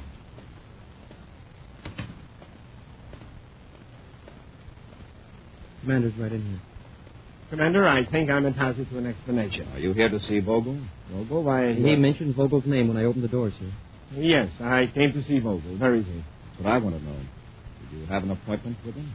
No, not exactly. I talked to him about doing the production survey for me. And I thought I'd drop in and clear up a few questions that have been bothering me. Who are you? My name is Drumlin, Victor Drumlin. I represent a firm that is a new hard metals extrusion project. Vogel was recommended to me by an acquaintance. I scarcely know the man. When did you see Vogel last, Mr. Drumlin? Let me see. It was 2 days ago. We had lunch together. Did he seem worried about anything? Anxious? Nervous? Not that I noticed. I hope nothing is wrong. Information section, Commander Corey. Just a moment, Mr. Drumlin. All right, Commander. Corey here. Go ahead, Lieutenant. I have the information on blast-off time, sir. Flight 59, blast-off for Venus, 1400. Flight 82, blast-off for Earth, 1421. Flight 63 for Jupiter, 1430.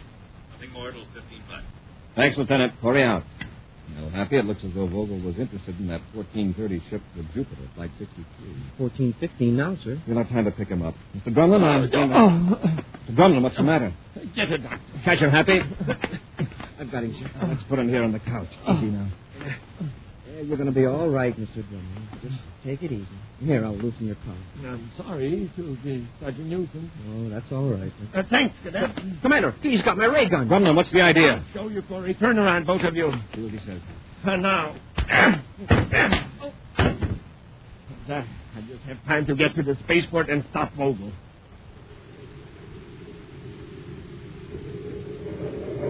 We'll return to Space Patrol in just a moment. Say, gang, ever hear the story of the boy who heard music every time he ate something that tasted real good? A piece of cake, and he'd hear drums.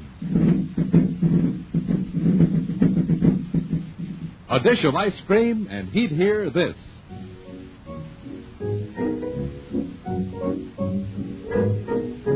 And when he tried Rice Chex and Wheat Chex, the super cereals, he'd not only hear drums and the piano,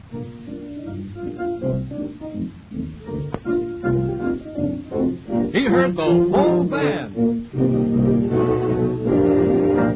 And no wonder that boy heard a whole band. Chex are terrific. Rice Chex is crisp shredded rice in that modern bite-sized design. And Wheat Chex is golden shredded whole wheat in that same wonderful, easy-to-eat bite-sized design. And hey, each one of those bite-sized biscuits is loaded with zing and zip. A good breakfast with Chex and you're supercharged. So get those swell-tasting super cereals that help to supercharge you. Rice Chex, Wheat Chex. And remember, inside the package, there's a mysterious, magic space picture.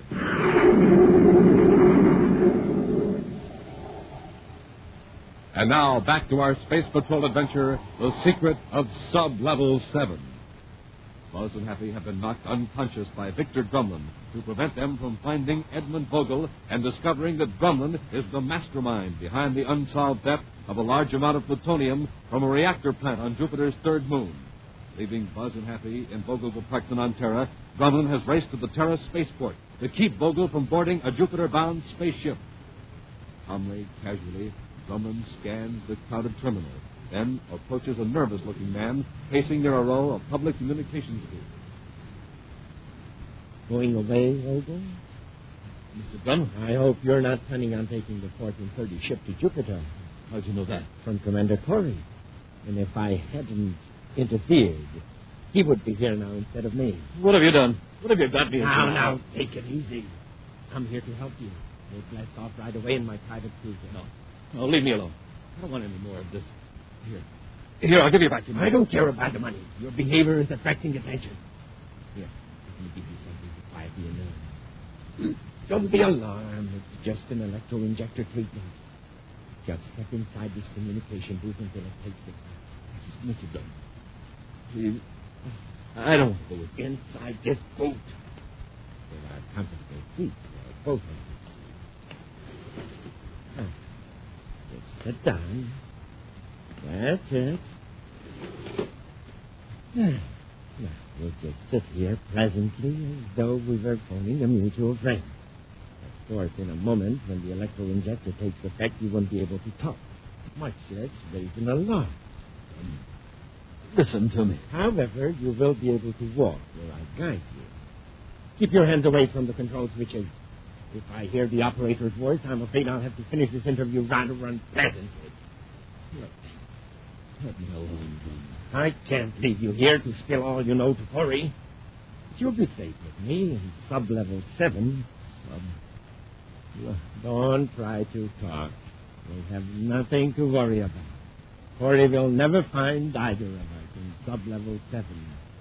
That's the old underground section of Saturn City that was sealed off years ago when the new levels were finished under the eastern end of the city. That's where I've been hiding out all these months. All right. Let's go. Stand up. That's it. We'll go to my ship, and if anyone asks any questions, I'll merely say that I'm a doctor and you're my patient, and we're going to Mars.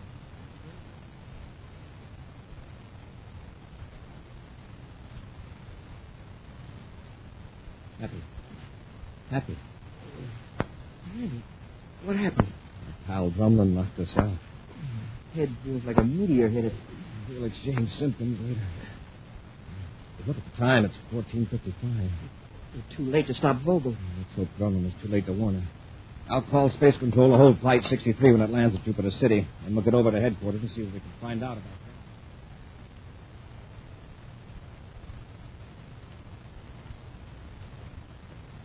that. Isn't very much farther, Vogel. It's so cold and dark down here. When the passageway turns, we can turn on the light. Then it's just a few yards further to my living quarters. You'll find them quite comfortable. I don't like it down here. It's like being shut up in a tomb. No one will think of looking for us here. We'll have light and heat and plenty of food. All the convenience of city life, with none of the congestion. How long will we have to stay in sub-level 7? Oh, when you get used to it, it's pleasant. It's as pleasant as living on the surface of a planet. The old atmosphere plant and power plant are still in working order. The city could use them in an emergency. Now,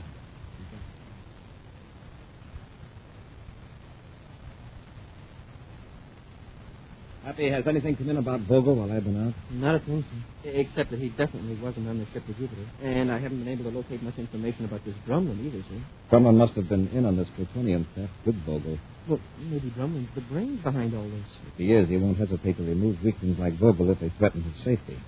Here, Happy, put this on the microtape playback. Yes, sir. What is it, sir? It's a reel of tape from Spaceport Communications. Oh? Public booth number 23 from the delayed transmission circuit. Delayed transmission, sir? It's a new service for civilian space travelers, Happy. You wouldn't come in contact with it ordinarily, since our personnel use official facilities. But in the public booth, there's a special switch that turns on a tape recording device. You give your name, the name and location of the person you want to talk to, and give the message, and then the communications operator transmits the message at a later time. Oh, I see. Oh, like if a man has to make a space trip in a hurry and his wife isn't home, he goes into a booth, presses a switch, and says, "Myrtle, this is Joe. You weren't home when I called. Had to go to Venus on business. Be back Friday." Now, that's the idea. This particular tape you're queuing up caused a problem. There was no information indicating where it was to be relayed, but luckily the operator checking the tape recognized a couple of names. All right, turn on the playback. Yes, sir.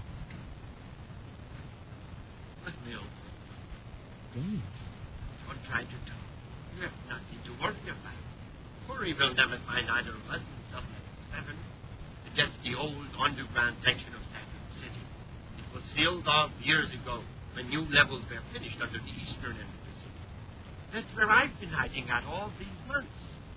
All right, Vogel. Let's go. Stand up. That's the end of it, sir. It's Vogel and Grumman, all right. But how come their voices are on a delayed transmission tape? Must have gone into a booth for the sake of privacy. By the tone of Vogel's voice, he wasn't too happy about it. No. Either one of them accidentally kicked the switch that turned on the recorder, Vogel managed to flick it on without attracting Grumman's attention.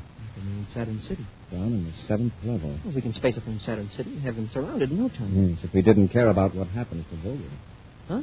Grumman wouldn't hesitate to get rid of Vogel if he thought he could escape by himself. And Grumman probably knows that ancient underground section of Saturn City better than anyone. You're right, sir. Well, what do we do? We'll blast off to Saturn City and contact the city engineer. We'll get maps of the old underground region. Then you and I will go down there and... Mr. Grumman. Yes, Lord. How long are we going to stay on this operation? I've asked you a hundred times. I know you have, and I'm getting sick of it. Shut up. Then tell me. All right. I will. If you had any sense of gratitude, or any sense for that matter, you know I brought you here to spare your life. Space Patrol wouldn't destroy me. No. But I knew the Space Patrol had a chance of capturing. Mr. Grumman, why? You're a weakling, Vogel. You tell everything you know about me if Corey pointed a finger at you. But I didn't. How about yesterday in my apartment? Yes, we got rid of Corey for a while. Because we knew I was in the next room, ready to blast both Corey and you if you spill the thing. But you didn't have the brains to deceive Corey completely. But I can't spend the rest of my life cooped up in this sub-level 7. I'm tired of listening to your whining, Vogel. I understand this. You live in sub-level 7 or not at all. On the surface of any planet, Corey could find you. I'd be finished. So make up your mind to live here or not at all. There must be some other solution, Mr. Grumman. I'll go crazy down there. I'm used to using my mind, figuring, planning. Down here, there's nothing to think about. Shut up!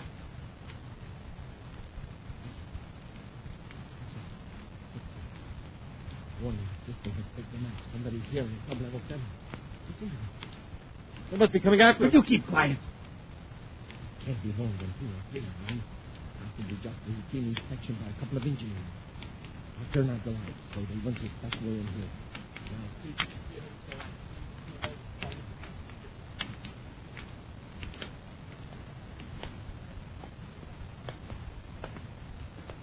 We're getting close to me.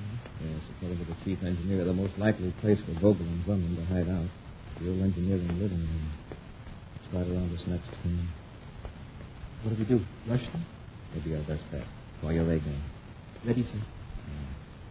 The door to the living quarters is just a few yards around the corner. Let's get them. All right, Corey. Hold it. Hold it right where you are. Better go back the way you came, Corey. You can't get out. Go on. Get going. Grumman, can you hear us? You bet you can hear me. Then listen. All the entrances to the upper levels are guarded. You're trapped. If you don't believe me, just try to escape. Listen, I know ways out of this top-level region that the engineers don't know about. You're the one who's trapped. Listen. Do you hear that, Corey? Yes. Those are the old atmosphere pumps. Right now, they're pumping raw ammonia and methane into the lower levels and separating the methane. Cut them off, Grumman. I'm coming through that door. I wouldn't try it. That door is built to shield against an explosion. The kind you're going to hear in a moment. What does he mean, Commander? He's bluffing, Happy. Methane isn't explosive. Neither is ammonia. Not by themselves. You couldn't explode raw Saturn atmosphere. But, Commander, I'm pouring pure methane into the lower levels. And I'm going to explode that methane. I'm going to ignite it. Even if you could, you wouldn't be such a fool. You'd blast all these lower levels apart. That's right. And I can do it. Listen. Hear that, Corey? Grumman, what are you doing? Those are the old generators. I can overload them. Somewhere in the lower levels, something will blow out. The spark will ignite the methane. Grumman, listen to me. You'll blow yourself up. No, I won't. You and the cadet will get it first. Then the explosion will spread through the lower levels. There'll be panic up above. On the surface, and I can escape. Who's going to worry about capturing me and Vogel? And the whole city's exploding underground. Turn off those generators! Commander, it's blowing up. Unless we turn those generators off, you'll blow up the entire city. That was the 10th sub-level. It's only a matter of seconds. Come on, Happy. Let's charge that door. What's more? I'm increasing the power, Corey. With all your weight now, Happy? Yes, sir. They're broken in. Run for it, Vogel. Get one on the hatch. You turn off the generator. Yes, sir. You're too late, Corey. Nothing you can do there. Need some help, Happy? No, I found the switches, sir. There. Well, that does it, Happy. The danger's over. I'll handle Grumman. You hold Vogel. Yes, Commander. Commander, this man Grumman threatened my life. He forced me into the whole thing. He stole the plutonium. Yes, Vogel. When we get back to Terra, you can write us another note. And this time, Vogel, do us a favor, will you? Sign your name. An exciting preview of next week's Space Patrol adventure in just a moment. This is Cadet Happy Gang. I just saw a top priority bulletin from communications. You know what it said? It said there isn't much more time to get a projectoscope because the offer soon ends. Jump in Jupiter, you just can't be without a projectoscope. Why, it's terrific. It's shaped like a rocket ship, the commander's rocket ship, and it's 6 inches long, and it's made of plastic, and it's blue and yellow, and it's got 4 big tail fins and a radar antenna, and gosh, I'm running out of breath because the projectoscope is just so wonderful, I can't tell you about it fast enough. You better take over, Captain Tufeld. I'm grounded. Well, gang, while Hap catches his breath, let me tell you about all the fun you can have with your projectoscope. First, you can show pictures on the wall with it. Comes with film containing 4 Space Patrol adventures, 24 pictures in all. Put this film in your projectoscope, blacken the room, push the radar antenna, and a picture flashes on the wall. To show a whole adventure, slide the film from picture to picture. It's a swell signal light, too. It flashes on and off, quick as a wink. Also, it throws a steady beam of light, so you can also use it like a regular flashlight. Now, remember that bulletin Hap mentioned. This offer will soon end. So, gang, send for your official Space Patrol projectoscope today. Buy a box of rice checks or wheat checks. Then, with your name and address, send 35 cents in coin and a rice checks or wheat checks box top to Space Patrol, Box 686, St. Louis, Missouri.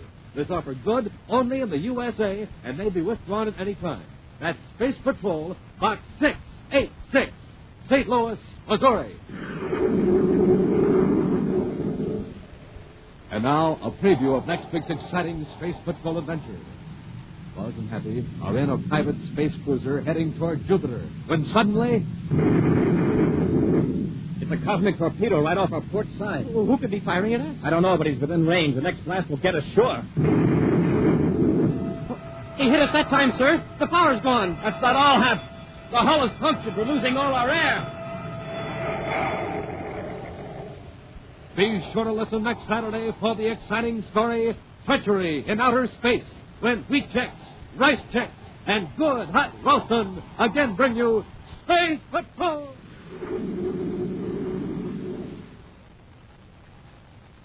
Special bulletin for boys and girls in Dayton and Columbus, Ohio, and Baltimore, Maryland.